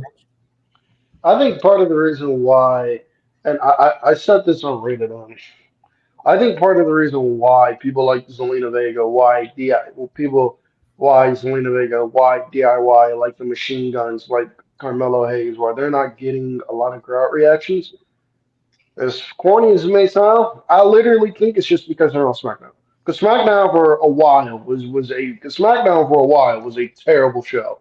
So SmackDown for a while was a terrible show. Yeah. And like, outside of a few exceptions, I genuinely think if I'm an NXT call up, SmackDown is the one show I do not want to go to because I don't think I have a chance of hell like getting over. Like, let's go. Like, I'm watching fucking like a lot of the crowds are dead, so it's 3-hour shows. And by the time they get to see a lot of these people, they're exhausted by most of it. Like, I remember when Fraxium had a match on SmackDown. It took these people till like the 17th flip for them to react. It took them to like the 17th flip to be like, yay. Like, the fuck? I'm like, the fuck? I'm like, the fuck is this? Like, Fraxium was up there wrestling their asses off. And y'all sitting on y'all fucking hands. I think it's because the crowd is so fucking terrible. I think the crowd on SmackDown is so fucking terrible. Because the show, the past 2 weeks have been good. Outside of that, SmackDown is not a good show. I literally think that's part of the reason why a lot of these guys aren't over. I think if you take I don't think it's a coincidence at all that Damian Priest was getting white hot reactions on Raw. Damian Priest come out, place it, go nuts. He's on SmackDown. He's still getting good reactions, but they're nowhere near the same. I don't think that's a coincidence at all.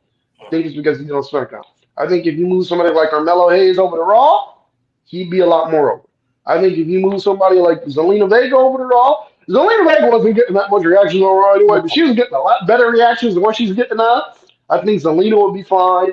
I think Melo badly needs to change the scenery. I think Melo would be fine on Raw. Like that's what I think it is. Outside of like the top names, I think a lot of the reason why they're not getting over is just because of how bad of a show SmackDown is. So let me ask everybody this, and everybody can touch on this. Do you think WWE is fumbling Carmelo Hayes right now? That's what some people think. Yes. That's what people I just made a video about this, but I'll let Ryan go first. So I didn't. Your question is what on Carmelo Hayes? Are they fumbling Carmelo? Some people feel like they're fumbling Carmelo Hayes right now by not utilizing him. He's losing a lot of matches, putting people over. He's been on the main roster for over a year now, and there's other people that came up to the main roster with him, like Tiffany and Braun Breaker, and they've already gotten better spots and better opportunities. Some people even think it's a racial thing. So depending on who you ask, Triple H don't like black people apparently. For something. All right, so do I think they're fumbling them? Not necessarily. Like my whole realization of kind of is Triple H fumbling, so to speak. Like I'll kind of use Carmelo to kind of go full circle with that. So I think Triple H does a good job of like putting building blocks on stories and wrestlers. Like, all right, so we want Carmelo Hayes to wrestle Andrade at SummerSlam, right? Well, I think the in-between stuff he's kind of struggling with, and he comes across right now as kind of boring and out of touch, or however we want to put it, right? So it's like, I think he has a good feel for Outlook, but it's the week-to-week where filling in the Outlook is kind of like, that's where doesn't have his thumb on the pulse like you all talked about earlier. But with Carmelo Hayes, he just won the Andre. They gave him the cool medallion thing. They put him with the Miz for something. Right? What? I'm not sure. He's definitely has a plan. What? I'm not sure. Perhaps he is the next United States champion, and it's not his time. But SmackDown's 3 hours. Make that week-to-week more compelling. Make that week-to-week better for Carmelo Hayes. Give him promo time backstage with the Miz. Give him promo time without the Miz. Like, just focus on Carmelo to get him ready for that ICE or US title if the job is to get Carmelo to that US title, instead of having Carmelo fumbled to the US title and then they pick up the ball and be like, well, we ran the play, but we just fumbled 3 times, lateraled, but we scored, right? It's like, you know what I'm saying? Like, I'm not gonna lie. That was like a great explanation of Carmelo Hayes, because I don't think he's fumbled at all. I think Carmelo is fine. The only thing I don't like, and I've said it multiple times, when the Miz goes like, "Oh, Sam, shut up, you're doing too much." I don't like that. You're doing too much. But Melo don't. I think Melo don't Miz as a name. That shit is elite. That shit is fire. You can do elite something with that. Elitely ass. No. But to the overall thing, the only reason I like it is I just feel like it's not doing anything for anybody. Like, I think because I just made a video on it because somebody made a thing saying like he's a jobber now, and I was like, let's relax. Serious. I saw somebody say, I don't know who it was. I can't call you out, but I saw somebody say Carmelo Hayes was as cooked as Finn Balor was. Oh yeah, someone did say that. Yeah. Someone did say that, but but to what Malik said, because he brought it up. Yes, the people that he's came up with, and I get Melo was a first round draft pick, but I mean, but that's a building block. Right. But I get the people. I'm not giving Triple H that excuse. I'm not. Because I said, look, the way I would have done it, Carmelo would have won the best of 7, and he would have been the one to beat LA Knight instead of Shinsuke. If it was me with the pen, that's exactly what I would have done, and nobody would be having this conversation. Even if you wanted to give it back to LA Knight. But what I will say, to the point of all his contemporaries, look, when he came up with Braun Breaker, we all knew Carmelo don't have the stature to just go be dominating people. Braun Breaker was always going to hit the ground running first. I'm not really tripping about Braun.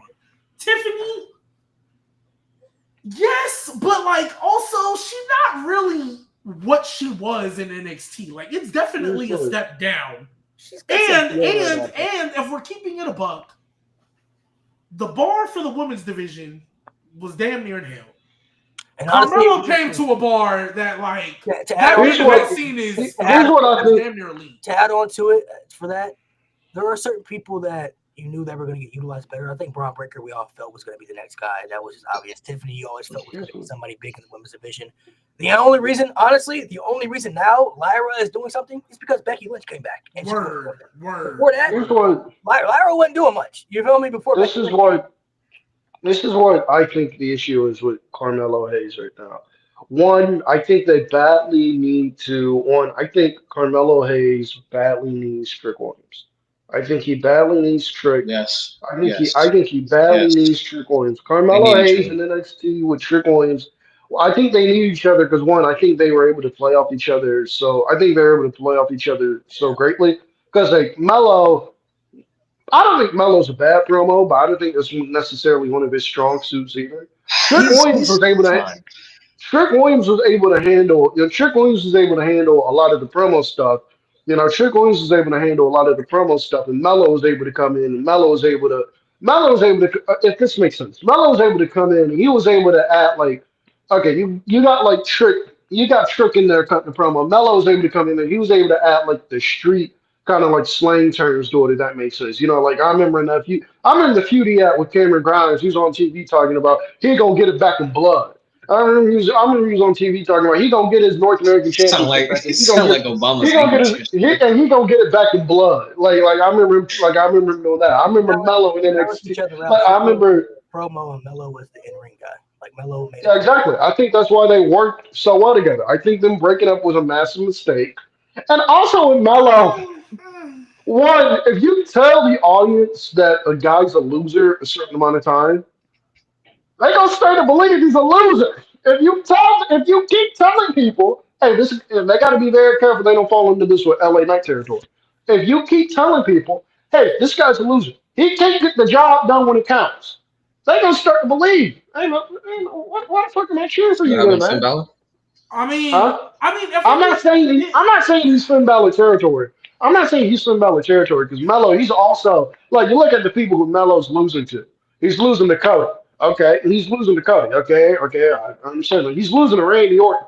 Okay, I understand that. He's gonna get the RKO. He's losing to. Right, you look at the names he's losing against. I don't think that's an issue. If Melo was on TV losing to fucking Akira Tozawa, if he was on TV losing to fucking Austin Theory, fucking Finn Balor. I love him. Fucking Dragon Lee. Then I say, okay, yeah, we got. That's why I think he's fine because the losses he is taking. I mean, other than like I said, he should have been the one to beat LA Knight instead of Shinsuke. Like, and even if you wanted to give it back to LA Knight, that's the only misstep I've genuinely felt they made with Melo, right? But that's why I think he's fine because the people he losing to, realistically, he's not ready to beat yet. And then to your point about Melo was the in-ring guy and Trick was the promo guy. Well, that was one of the reasons I was like, we need to it's going to take time for Melo, right? Because Braun Breaker, he don't need to cut promos. He could just spear everybody, and that's fine. The main roster crowd is going to gravitate more towards that as opposed to a cocky, I think Melo's 6 foot, if that?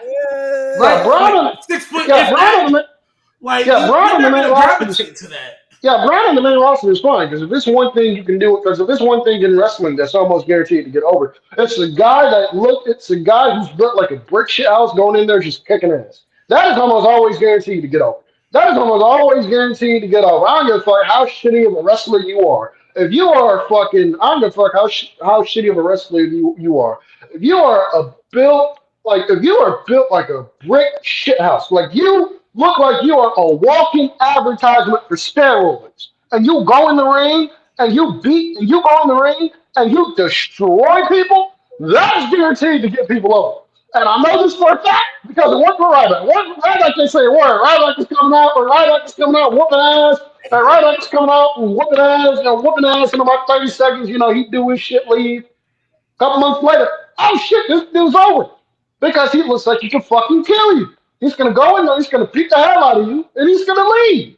Like, that's one thing in wrestling that's always guaranteed to work. That's why I think a guy like Oba Femi on the main roster is going to be just fine. Because they're going to present Oba like a killer. Oba's going to go in there and just murder people, and it's not going to take long for Oba Femi to be over. It's going to take Braun Breaker long to get over it. It's going to take Braun Breaker long to get over either. Because Braun's a big guy who can go in there and beat the hell out of people. If you are a big guy, you can always get over by going in there and beating the fuck out of people, by just destroying people. Bronson Reed, Braun Strowman, Braun Breaker. Like, well, you've seen it time and time again in wrestling. If you're a big guy, you can just go in there and beat the fuck out of people and get over. I mean, honestly, that ain't guaranteed because I'm not gonna lie, I ain't the biggest fan of Powerhouse Hobbs and Wardlow, and that's all they do. Well, Wardlow, I forgot about Wardlow. Yeah, but like, I mean. It did work. You're not being a fan of it, it's fine. But when it came tonight, it did work with Wardlow. Wardlow powerbombing people is what got you. Wardlow powerbombing people. Wardlow powerbombing people and looking like a dude that can kill you is what got him over. And then he won that Powerhouse Hobbs. Shit after that. Powerhouse Hobbs. Let's keep it a bean, right? Let's keep it a bean, right? You look at the Hurt Syndicate. What did the Hurt Syndicate do when they come out? Hurt Syndicate, they come out, right? And they come out, they got the theme song. Yeah, they got the theme song, but literally, they hurt people. They go in there, they beat the fuck out of people. And people are like, oh shit, I like these dudes right here. This is something. I'm not gonna say what I want to say because I don't know if Malik can allow that. But like, oh shit, he's like, oh shit. Like, those are two big dudes I do not want any problem with. I think the only thing that has upset me about Melo's booking is really two things. That I feel like he should have been in the Money in the Bank. I think that was a good spot for him, or they get Andrade over him. And two, honestly, they could have found something for him to do in WrestleMania. I think it was kind of crazy that he wasn't on the show. Like the Battle Royal was cool. Yeah, WrestleMania was definitely a bad Mania. You feel me? Like, damn. Honestly, you know what they could have done? Real talk, because again, we saw what that show was. You just go to night one, take out half of the matches. I would have loved for you to give Carmelo and Andrade 20 minutes. Since y'all didn't finish the best of 7 like you were supposed to, and it ended in a tie, I would have loved to see you give them 20 minutes and finish that off. Like, real talk. Like, I would have loved, like, because look, other than the opening and the main event, all that stuff that happened on that show could have been on Raw or SmackDown. Yeah. Everything could have been on Raw or SmackDown. So, why not, like, honestly, there's so many things I would change about night one. So many things. So many, bro. Other than the main event, and obviously Jey Uso, he won the Rumble. Like, that was gonna happen. But like, I don't know why people. I don't know, man. Like, Melo's in a weird spot. I don't think he's in a bad spot, but I don't know, man. People trying to use the whole race card stuff just because he's not winning or he's not getting pushed. It's like, mind you. I mean, this is the hard truth. This is the hard truth that people don't want to accept. On the main roster, what black person, male, is going to be in the main event? Like, let's just be real. That's the hard truth nobody wants to talk about. There isn't one. For the men, there isn't one. For the men. And that's the thing. They always target the men. The thing was, there hasn't, oh my God, it was so stupid. It was so specific. You could tell it was rage bait. It was male wrestlers haven't had a singles match on pay-per-view. Meanwhile, Bianca, Jade, I think Naomi at the time, were having singles matches on pay-per-view. Go down to NXT. Jade, like the women in NXT, were doing great. Like a lot of black women in NXT doing great stuff. So it was like, that's what pissed me off. Like, when I had Twitter, I just went off on something. I'm like, bro, this is so stupid. Like, this is like, you're fake progressive. You're fake woke. Like, you're not actually for racial equality, because if you actually were, you'd be talking about the real stuff. You wouldn't be micro pick. You wouldn't be picking at such small things in professional wrestling, a scripted show. When realistically, if you look at the main roster, what black male is going to be in a position to be in the main event right now? And now you can argue. I think what people get caught on too with that, Nate. Everybody always be like for example, like when there's a situation where like this is the reality, and people don't want to accept that. Well, because it's like, well, this is what it should be. Nobody's disagreeing with you. Carmelo Hayes should be in a better spot. You're right. He's not. He should be. He's not. Take that for what it is. Right now, as you said, you look at that landscape. On SmackDown, not a soul is going to be over Cody. Just look at that roster. Not a soul is going to be over Cody. Not a soul is over Seth, not a soul is over Roman, and not a soul is over CM Punk. Those 4 guys are going to be your 4 for now. Now, you got people on the way, but it takes time. If you just look at the reality of the situation, there is nobody but there's nobody on the men's side. You look at the women, though. Jay Cargill, out of everybody that came to WWE, is the only one that didn't hit NXT. Think about that for a second. Stephanie went to NXT. Jordan went to NXT. Julia went to NXT. Jay Cargill went straight to the main roster. Straight to the main roster. And what I'll say too, the one person I feel like who's always the top person of color, the black person in the community at WWE is still Bianca. I feel like she's always been the number one. If you look at Roman, you look at Cody, I feel like Bianca's right up there because they market her like those two. She's on the cover of video games. She's in Fortnite. She's got her own. Bianca's their female John Cena. I think she's in Bianca's their female John Cena. Bianca Belair is the one I feel like that is up there with the Cody and Romans. Even though Bianca hasn't been the world champion in like 2 years and she was stuck in the tag team division, she only went down to the tag team division to help Jade out. So when it was time for them to split up, they felt they could utilize Jade to feel like, they want to push her and to become one of their top stars in the women's division. But when it comes to being marketable, they market Bianca more than anybody in that women's division. She's on the Slim Jim covers, with the commercials on brand deals. Reality show. She's on the cover of video games. She had her own reality show. Like, they just don't give that stuff to anybody. Right. And what did Bianca Belair do the second she got out that tag team? Won the Elimination Chamber. Literally, the second she got out that tag team was in the Elimination Chamber and won it to go fight for a title at WrestleMania. Not even honestly, she probably would be the favorite to win Queen of the Ring if she wasn't injured. And it goes back before. They've always treated Bianca that way. How many people do you know main event their very first WrestleMania ever? Like the first WrestleMania you're in the main event. They don't give that to anybody. Well, she's the first women's champion in the history of the company. Yeah. Main roster to be clear. Main show. She was on kickoff. Yeah, but like the main, like her first big high profile match, she was in the main event of WrestleMania, longest reigning women's champion in the history of the company. Like they've always treated her like a superstar. You know what I mean? Like they've treated her like Cam said. Sacrifice Oscar. Yeah, they've always treated her like Cam said. And Damage Control and Bailey. They sacrificed them returning Oscar. And they sacrificed a new Damage Control. Oh my god!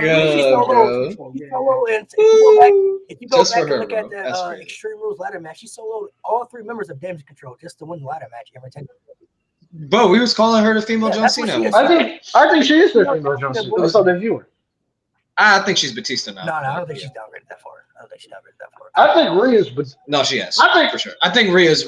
I think Rhea's Batista. I think they view Rhea as Batista. I think that. No, the way I broke it down is because Batista, he broke out first before Cena. Like before Cena, he was getting that push to be the guy to face Triple H, to dethrone Triple H.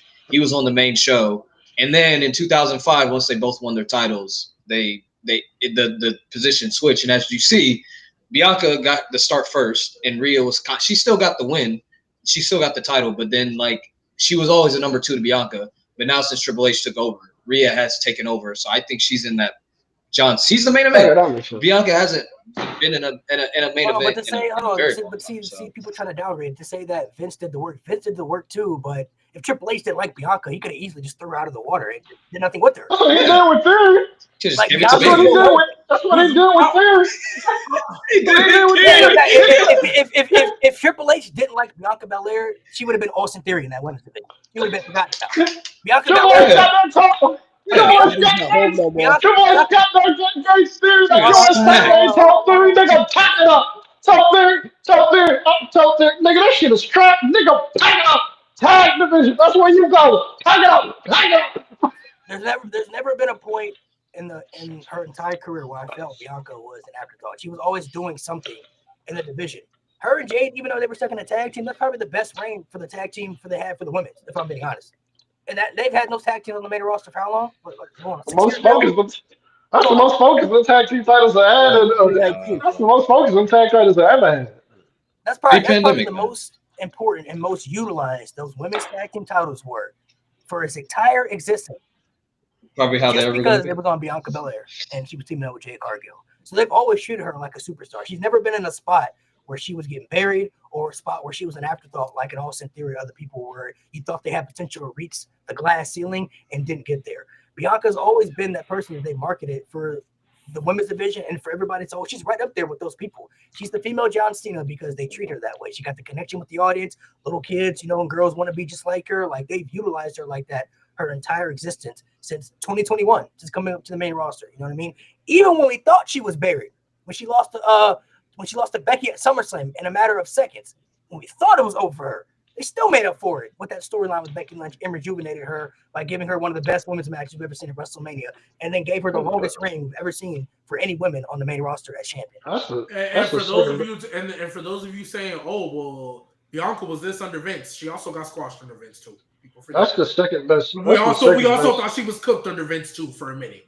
Like Bianca and Becky and Bianca, that's the second best women's feud in the past. That's the second best women's feud easily in the past 5 years. But Triple H he can treat anybody how he wants to treat them, bro. Like, you gotta stop trying to downgrade it. Like, if he didn't want Bianca to be in a profile spot, she wouldn't be there. Yeah, this is before TKO, so he really could treat anybody whoever like he feels like is valuable to the brand and the product. You know what I mean? And somebody said Vince treated black talent better than Hunter. How many black world champions were on the Vince? What, 3, 4? And the whole and over a span what happened to Kobe? In a whole years. But to go back years, Vince had control of the main of WWE since the 80s, right? From the 80s until he left 2023. Vince had Slick on TV eating a bucket of fried chicken. The fuck? Vince had that Slick on TV. No. The world champions Vince had in that time frame, you had The Rock, right? The Rock in there. You had Booker T. You had Bobby Lashley. You had Kofi Kingston. Mark Henry. And you had Mark Henry. Those are the 5. And Biggie. Biggie, yes. 6 in how many years? So you're taking Biggie was the 6 people in a time frame of what? We're talking how many decades? We're talking from the 80s to the early 2020s. That's 6 people. Let's give it a bean. Let's give it a bean. Outside of The Rock and Mark Henry, how many of the world title reigns do you remember? How many of the world title reigns do you remember that shit happened? That's some actual good shit happened. Outside of Mark Henry with the Hall of Pain and The Rock, because how many times he fucking helped that? Bobby's is underrated. Bobby's wasn't bad. He just got fed. Bobby's underrated for sure. Biggie's was cool, but he got fed. King Booker's was for day one. Biggie's was I think it was getting because remember it was starting to get good, and then Roman got COVID, and then was like, well, he's supposed to lose it anyway. He's supposed to lose it. And then Bianca too, because he was supposed to lose the title anyway. But even then, some people still don't want to count The Rock because they've always paid tribute to more of the Samoan culture for his side than the black culture. So I mean, that's more that black. But I'm saying some people don't want to count. He only black when you talk about his daddy. But anyway. So you know what I'm saying? Like, some people don't want to look at it that way. So I mean, there aren't really too many black superstars even under the Vince. Oh, King Booker's was good up there. King Booker's was solid. It was good. It was more about the gimmick. That's been a thing through WWE's existence. You're right. Like, it's not even Vince or Triple H. Like, there haven't been too many black superstars in general that have really been at the higher echelon or top world champions. You had a couple sprinkled here and there, but there aren't really too many. So it doesn't really matter if it's Triple H or Vince. We haven't had much of that. You know what I mean? We need more of it, actually. So there hasn't even if the Triple H doesn't like, I'm not saying this is, but even if the Triple H holds certain black talent down, if that is true, even if that's the case, I don't think y'all would understand what malpractice that would be as a promoter to do that. Like, Bill Watts, for example, is a guy who. Bill Watts, for example, is a guy who was keeping a beam. Bill Watts does not like black people. We keep it a beam. Bill Watts does not like black people. Bill Watts has been accused of being a racist. Bill Watts in the 80s in the South, when he was promoting Mid-South, Junkyard Dog was his top star. Junkyard Dog was his top star. Junkyard Dog was as black as can be. I'm pretty sure Bill Watts was not happy that Junkyard Dog was his top draw. But JYD made Mid-South a lot of fucking money because of how fucking popular and how fucking over he was. So Bill Watts went, dang! Well, hey, this guy's making the most money back then when you had to live or die by the fucking ticket sales. This guy's selling the most tickets, so I guess we'll make him our top star. Like, I guess we'll make him our top star. Like, I guarantee you, like, there's no promoter out there, no matter how racist they are, that is just don't see a black guy that is moving the kind of merch they're moving and getting the kind of ratings they're doing is just going. Nope, we're not putting them. Is going. Nope, we're not putting them on top. And like, also, like, I think Velveteen Dream would have been the top star if he wasn't a weirdo. So like, he would have been one of their top stars. But even if, like I say, you go back to NXT, look at all the people that Triple H made champion. Keith Lee had both championships at one point. He was the first person to do it. Ember Moon was the face of the division at one point for NXT. The Street Profits were champions down there. He put the chat on Leon Ruff. You know what I'm saying? Like, he gave him a North American Championship reign. You know, like, he showed in. Oh my god! Yeah, I forgot about that, man. Oh my god! Ruff was the North American champion. Bro, that title, he put it on his waist and it just fell. It couldn't even fit on him. Like, I feel like oh my god! I forgot about that. That's awesome. Oh shit! There are always people of color that you always feel can do better, but I think people they're only looking at one race and they're not looking at the other ethnicities that are getting used. It's very diverse right now. You know, you go look at that. Remember the ladder match in there. You had Hispanic people in there. You had people from different countries, like just different ethnicities throughout the entire match. But just because there's no black male in there, then people got to throw like, bro, there's so many different ethnicities in the match though. Like there's plenty of different people in there of different races and cultures in there too, though. It's not like they're just all white people, all hillbillies. You know what I mean? Like, I don't know people are looking for. I think they got to stop using the race card for everybody who's not getting pushed and losing. Like, it's fake welcome. Just rage bait. That's all. It's just rage bait at this point, right? It's mad annoying. I'm not gonna lie to you. It's definitely mad annoying. One thing I want to ask: if there was a AEW and WWE match that you guys could see, just for one superstar on each side, what match would you guys want to see? Are we just talking that ring, or we go? Just a match you just want to see. Like, I just want to see this match. Woo! Is Bryan Danielson technically still under contract? Is who? Is Bryan Danielson technically still under contract with him? I'll go Statlander. No. Statlander, Charlotte. Off the drip. Charlotte. Statlander who? Charlotte. That fits. If we could get Charlotte before she lost her knee, sure. For me, 2025. For me, I would pay an obscene amount of money to see Kenny Omega and Gunther and to see Will Ospreay and AJ Styles. Even though I ain't to see Will Ospreay and AJ Styles. Even though AJ is not the AJ role. AJ Styles is still put together a good match. He's still pretty damn good. I would pay to see Kenny Omega and Gunther and Will Ospreay and AJ Styles. I'd pay to see that. I'd pay to see that. So go ahead, G. Go ahead. No. Go ahead. Okay. All I want to say, he's still under contract. Even though he's not on the screen, he's still under contract. Fuck it, man. Give me Gunther versus Darby Allin. Oh my god! I want to see Gunther ragdoll that man for 10 minutes. When you say Gunther and Darby Allin, I'll give you one that I think of every night because I think this would be a lot of fun.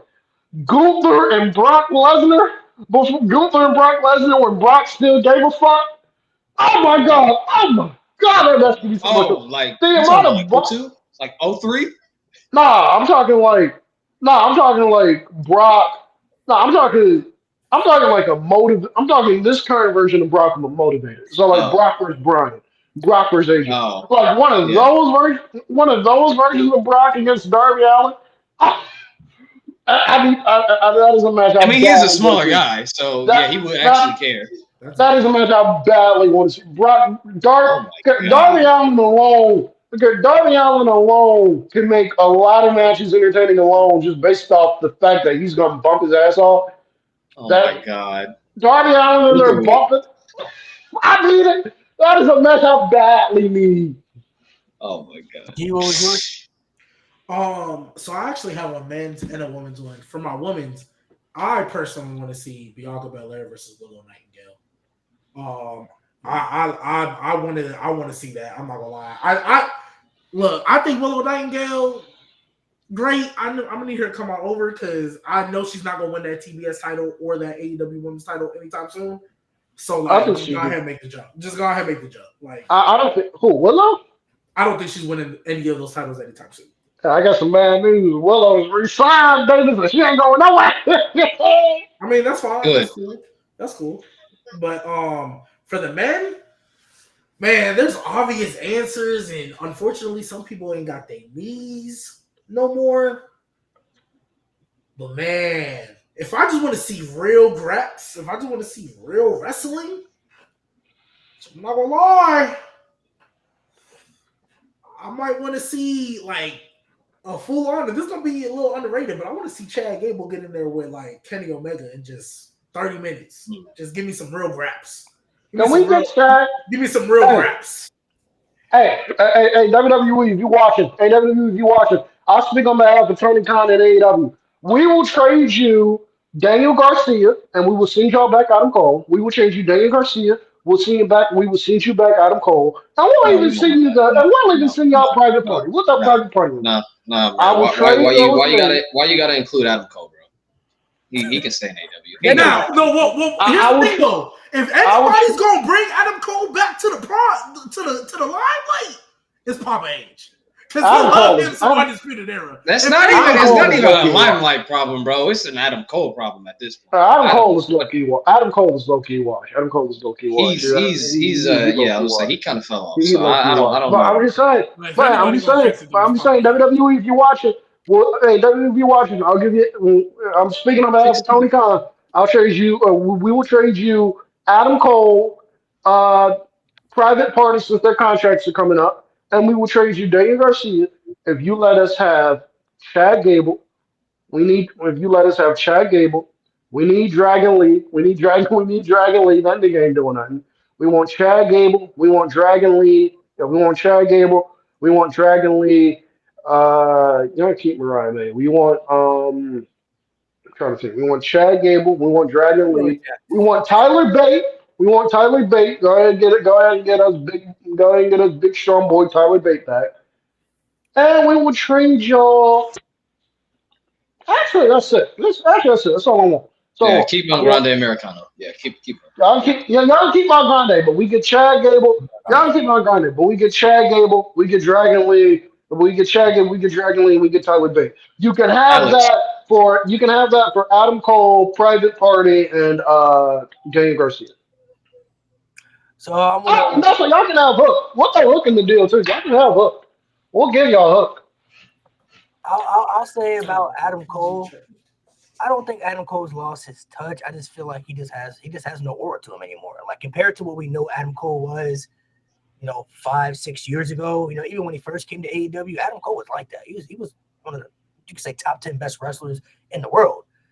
But I don't know. Ever since he came back from that injury, he ain't connected. Yeah, name me a classic Adam Cole match we've seen. What's the last classic Adam Cole match? I don't know how many Adam Cole maybe matches MJF and all that. Gargano. That was 3 years. I say Gargano. That's crazy. I say MJF. MJF. That's the last. It's been almost 2 years since his last. Adam Cole. To your point, man, I get why they had to do it. But that devil storyline messed everything. Why are we? No. Hold on. Why are we blaming it? Putting the blame on AEW? Yeah, he had some bad stories. But we've seen people have bad stories and still have good matches. I think in ring, that's his best quality in ring. And this nigga has not had a classic match since 2023.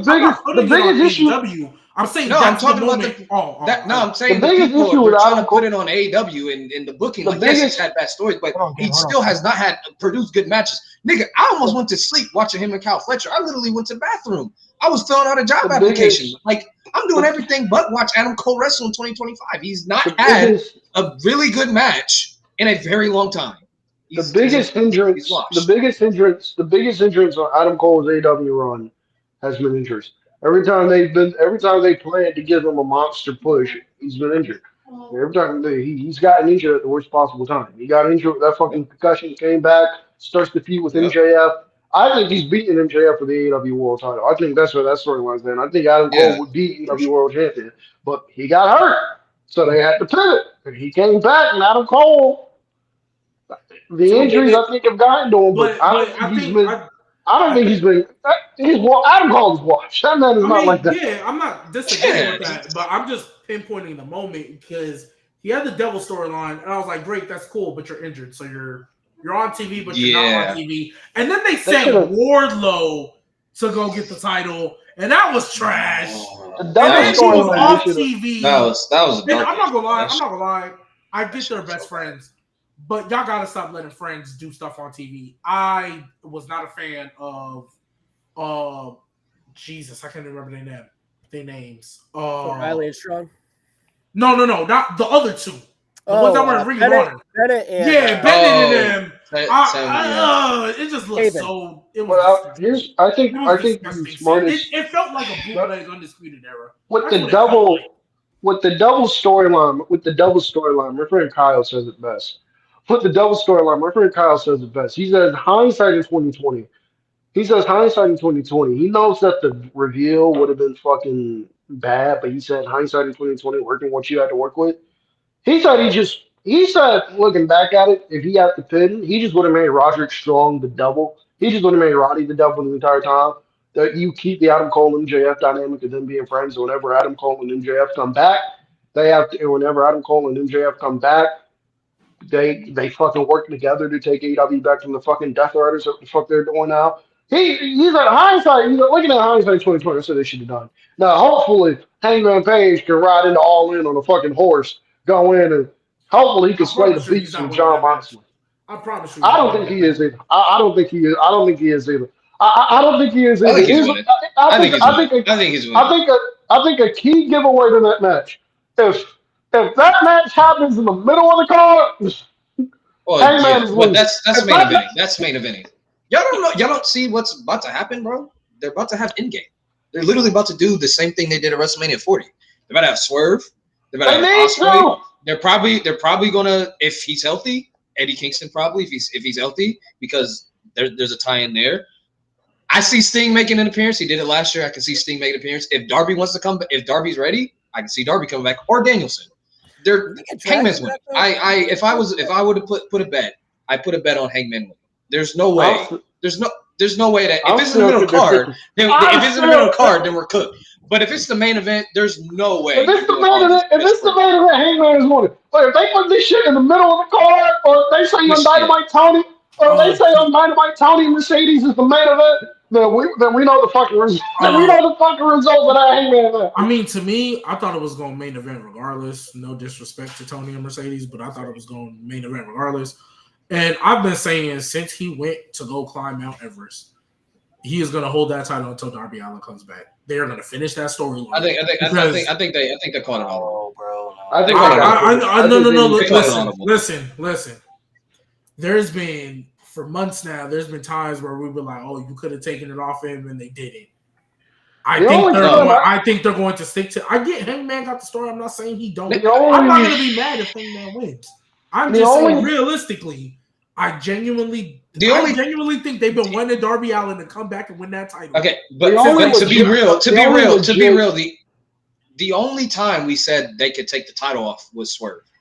Cope was not beating Mox. Cope was not beating Mox. Let's just be real. Cope was not beating Mox. It did not make any sense to the story. Fucking Orange Cassidy was not beating Mox. Oh, no. And Will Hobbs was not beating Mox. Oh yeah, no. Swerve was legit the only guy in this reign that match. We say yes, he could have won. How long they sacrificed since I think October. I'm not gonna lie. How long is it? Feels like Roman Reigns' undisputed reign. It feels like it's been 1,000 days. But I don't think they'd be putting in this much effort to this main event. Like they're adding so many layers to this main event. They're adding Swerve. They're adding Ospreay. The whole thing. They're doing way too much to just have Hangman lose. Like to have Hangman lose. I like Tony Khan can be. I hear you. Goddamn. No. Tony Khan can be stupid. But even Vince Russo would see this and be like, okay, we're going to give it to Hangman. Yes, it would be extremely overbooked. It'd be extremely overbooked. Nate, if it'd be strictly This was books. But Nate, even this but was that's how Russo, he's obvious fucking it is. Spurs. No, it's Nate. so obvious. It's Nate. like, dude, even Nate. with yes, the story going in would be fucking horrible, and it'd be so many swerves, and the main event would be overbooked. But at the end of the day, Hangman would win. Like that's how obvious. I'm saying that's how obvious. That's how obvious it is, bro. Nate, It's so you're obvious. 100. Nate, you're 100% correct. I do not disagree with you, but I'm just thinking, right? I think Darby Allin has always been the plan, and because he got to the top and he climbed Mount Everest and he's down. It's been about a month. Look, listen. If Hangman loses, all I'm saying is, I would not be shocked.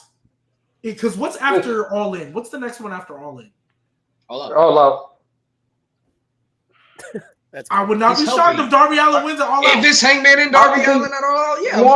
No, because he's gonna come back from Moxley. Like because Darby's gonna help Mox. He's gonna help Hangman win, and he's gonna face Mox at All Out in like a fucking Darby's not gonna show up until because that's the show for the sickos. So they're gonna have the if Darby Allin's not coming back. If Darby wins, still gonna win. It's fine. If they still go with the plan of Darby winning the title, Darby's winning at Wrestle Dream in his home. Darby's winning at Wrestle Dream in his home state of Washington. That's where that fucking title is. When is Wrestle Dream? That's in October. That's when I think that should happen. Y'all really wouldn't put it past Tony Khan giving Moxley a 365? I wouldn't. Not now, bro. Here's the thing. Because I think Tony, even though he's got crack running through his veins right now, I think he sees that everyone's tired of WWE and that everyone's like a lot of people are migrating to the show.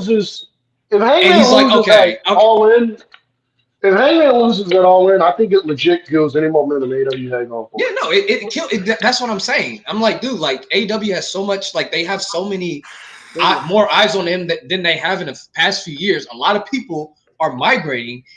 I think Tony saw that and said, "Okay, Darby, I love you, but we have to." Like, I think Tony Khan's putting on his big boy pants and said, "Like, all right, now that they're kind of losing momentum, Tony Khan, looking at us." Tony Khan, your world champion is being sued. Hey, Tony Khan, your world champion is being sued right now. Hangman would never get sued. I'm just saying, your world champion is getting sued. That's crazy. Hangman would never get sued. Yeah, I heard about that. I did hear about that. And Ricochet not doing himself any favors. All I'm saying is, bro. I don't even know what he said. It's something stupid. I think he said like the world is full of a bunch of kitty cats, basically, like to that thing. Anyways, good job, Ricochet. Yeah. But all I'm saying is, I don't disagree with what y'all are saying. I really, really don't. But something's telling me in my gut Darby Allin's been the plan. And Darby Allin, I think, would be in the spot right now if he didn't go climb Mount Everest. Well, for sure. That's what I think. For sure. So I agree with you. He's holding out for. I agree with you, but I wholeheartedly believe that Tony Khan finally called the audible. Because Swerve wasn't even in the plans. Like Swerve in advance, like wasn't even supposed to be the guy. No, of course. But I think that was just a nice little wrinkle that they can add. But it's Darby. Yeah. It's Darby. I hope I'm wrong, but I genuinely feel like July if we're gonna do our podcast and you're gonna be like, damn. If we were in different circumstances, I would say so. But I think Tony Khan actually put his big boy pants on and actually is going to make the right decision. I'm not banking on Tony Khan putting any type of big boy pants on, honestly. I think Hangman wins. I think it's kind of the obvious choice, but then again, it's very obvious. It's obvious. I don't think it is. I mean, they took Chris Jericho off TV. He hasn't been on TV for months. Everybody can answer this one because there's been they're going in the chat talking about how Gunther's not a star. So he wants to know. I'm curious to know your definition of who a star is. To me, a star is someone who always helps the crowd reaction, like Jericho, Cody, or maybe in his prime, not Jericho. Okay, so I think he's comparing as far. He's saying Gunther doesn't get reactions on the level of those type of people, those popularities. So Gunther, yes, of course, isn't as over as a Cody. He's not as over as like some of the most popular stars in the company, like CM Punk and everything. I don't think that it makes Gunther necessarily doesn't mean that he's not a star. Gunther is a very unique talent in WWE that nobody else is like. He's a very different style that brings something different to the table. He's like an old school type wrestler that many people aren't like, and you won't find too many people today in professional wrestling. So marketing wise, maybe he's not on the level of a Cody, but I think Gunther still gets reactions. He's still one of the most open guys in the company. And I think people still pay to go see him wrestle because he puts on high quality matches in the ring with anybody he's in the ring with. Over the last 5 years in WWE, even I'll say 6 because he's been in WWE since 2019. If you watch NXT UK and NXT, Gunther's produced some of the best quality matches we've seen in WWE. Tyler Bate, Chad Gable, Sami Zayn. Pete Dunne, Ilya Dragunov, like Drew McIntyre and Sheamus at Wrestlemania. Like he's produced some of the best high quality matches we've seen in WWE. So his style is what makes him stand out differently than others. There's no other superstar you can point in the company right now that matches anything that Gunther presents or brings to television. He's just completely different than everybody else. So yes, he may not be a ticket seller as like a Stone Cold Steve Austin or Cody Rhodes or Roman Reigns or CM Punk or Randy Orton. He may not be on that level, but he also brings something different to the table that many other people aren't going to bring to the table, and that is his style, what he brings in the ring. You can put Gunther in the ring with anybody, and he can produce a great match. He just did it with Pat McAfee, who only had like a handful of matches in his entire career, and his match with Pat McAfee at Backlash was pretty good. It was watchable. It was very entertaining. So I don't know.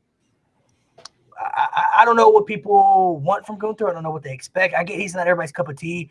Gunther's one of those people I feel like you either really like him or you really don't. You know what I mean? There's like no in between. Like you either understand his gimmick and you understand his presentation, or you just find him boring. It's like really no in between. You're either a smart person or a fucking idiot, basically. He's a different kind of star for sure, presentation wise.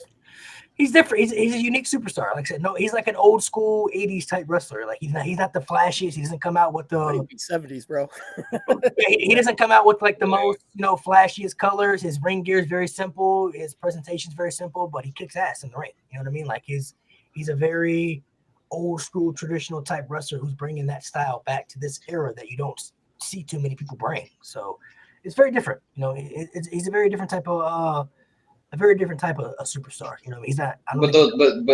But it's funny because it's a different style in a different era, but yet the crowd in this era still reacts as if you would see a match from this era with a different, more modern style, because he's just always able to. He brings his style and he's able to match it with any style, whether it's a brawler, a technician, a high flyer, doesn't matter. Like he's always able to put on a very, very good match. And like that IC title run, his worst match in that entire run was against Riddick Moss. And that was a good match. Like it wasn't even a bad match. Like that's how good the matches he was having. Like he was having matches against like Ricochet, who's a high flyer, Shinsuke Nakamura, who's strong style, against Braun Strowman, extremely underrated match by the way. Him versus Braun Strowman for an IC title, very good match.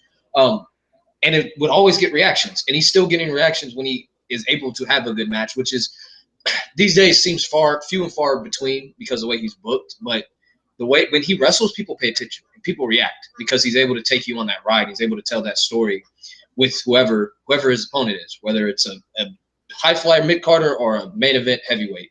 So I think Gunther is a star. Like you said, he's a different type of star. He's not your Roman Reigns. He's not your CM Punk or your Cody Rhodes or even your Jey Uso. He's not. He said himself, he's not there to entertain. He's there to wrestle. He's there to wrestle, put on good matches, and that's the reaction he gets. Because when Gunther shows up, you know you're going to get a really good match or a very menacing promo, if we're being honest. He's very flexible within his style to work with everyone. And he hasn't been presented at that upper echelon yet. And I'm curious, he kind of has a chance to be when they go with them too, if they really wanted to, but it's just not needed. They have Cody, they have Roman, they have Randy, they have all those mega stars. Him just as that baseline guy is kind of perfect and needed. So I'm curious. They could push him at that level if they wanted to. Speaking of Gunther's babyface, y'all hear what the long-term plan for Gunther is? The plan is for him to the long-term plan for Gunther on the main roster is for him to be an honorable babyface. That is the long-term plan. That's good. Yeah, that's perfect. That's work. Because look, this is what's going to happen. He's going to have and this is what needs to happen for that to happen. He needs to have a catalog like the IC title ring for years. He needs like years long, like few years of like really good matches, and like eventually he gets in a feud with like say Logan Paul, someone who doesn't respect the sport, or someone who he sees doesn't respect the sport. And he's like, look, for years, I've given y'all good matches. I respect this ring. I love this ring. I love what I do. And I think people will get behind him because, like, yeah, this guy's put on some of the best matches we've ever seen in the past few years. Let's cheer this guy. Let's destroy Logan Paul, chop him, powerbomb him, make him tap out, all that stuff. And I think he could be an honorable babyface because the way he could defend the ring being sacred, people will actually be behind him because it's not going to be a anti-entertainment, pro sports entertainment like his old gimmick was. It's going to be more, I respect what I do. Like, I love what I do. They love what I do. They respect what I do, but you don't respect what I do, or you don't respect it enough because you take shortcuts or because you're a celebrity or whatever, right? And I think people can get behind that, but I think they have to establish him as like that guy first. Like, he has to have that catalog first. That he needs to have like that IC title run again, but like do it over like the next like 2 years. I think it's unfortunate that some people don't understand his criteria and gimmick. He's an old school type wrestler who is all about protecting the mat. The ring is sacred. You know what I mean? He wants to protect the sport that he honors. He doesn't want to be the flashiest wrestler. He doesn't want to be the most entertaining character. He wants to be a wrestler's wrestler. You know what I mean? The reason he's been champion like 80% of the time is in WWE because it fits the gimmick that he portrays. If you go back and look at what he's done from NXT UK to the main roster, even now, his presentation screams champion. That's what he's all about. That's what he represents. So him being the champion, it makes him not only feel like he's the best, but makes it feel like he's protecting the championship and the sport that he honors by bringing prestige to it. I feel like some people, when it comes to Gunther, they either find him boring or they find him to be really good. There's really no in between. Gunther is somebody that you're going to get a very good match out of. You're not going to get the most entertaining character. That's what you have other superstars there for that you can appeal to and gravitate towards too. When it comes to Gunther, though, he's all about bringing the old school style of what he presents back to this era of wrestling that you don't see too many people in this era have. Like, there's nobody in WWE that you can, conventionally point at that reminds you of Gunther. Gunther's his own entity. He stands out differently than, many other people. No doubt. All right, fellas, we're going to go ahead and sign off here, man. Thank you guys for coming through. Make sure you guys subscribe to the podcast. We'll be back Sunday, usual time. It was Father's Day yesterday, so, we didn't do the podcast yesterday on Sunday like we used to do. But make sure you guys subscribe. We'll be back on Sunday. We're going to talk a little bit more about WWE, but dive in a little bit more into the TKO aspect. Do we feel TKO? Hope you guys had a good Christian Cage day yesterday. Yeah, Christian Cage, everybody's, glorious father nowadays. Ryan, appreciate you for coming through. Cam, thank you guys for coming through. Thanks for having me. I appreciate you guys for Having me on. shooting this stuff, man. So, make you guys subscribe.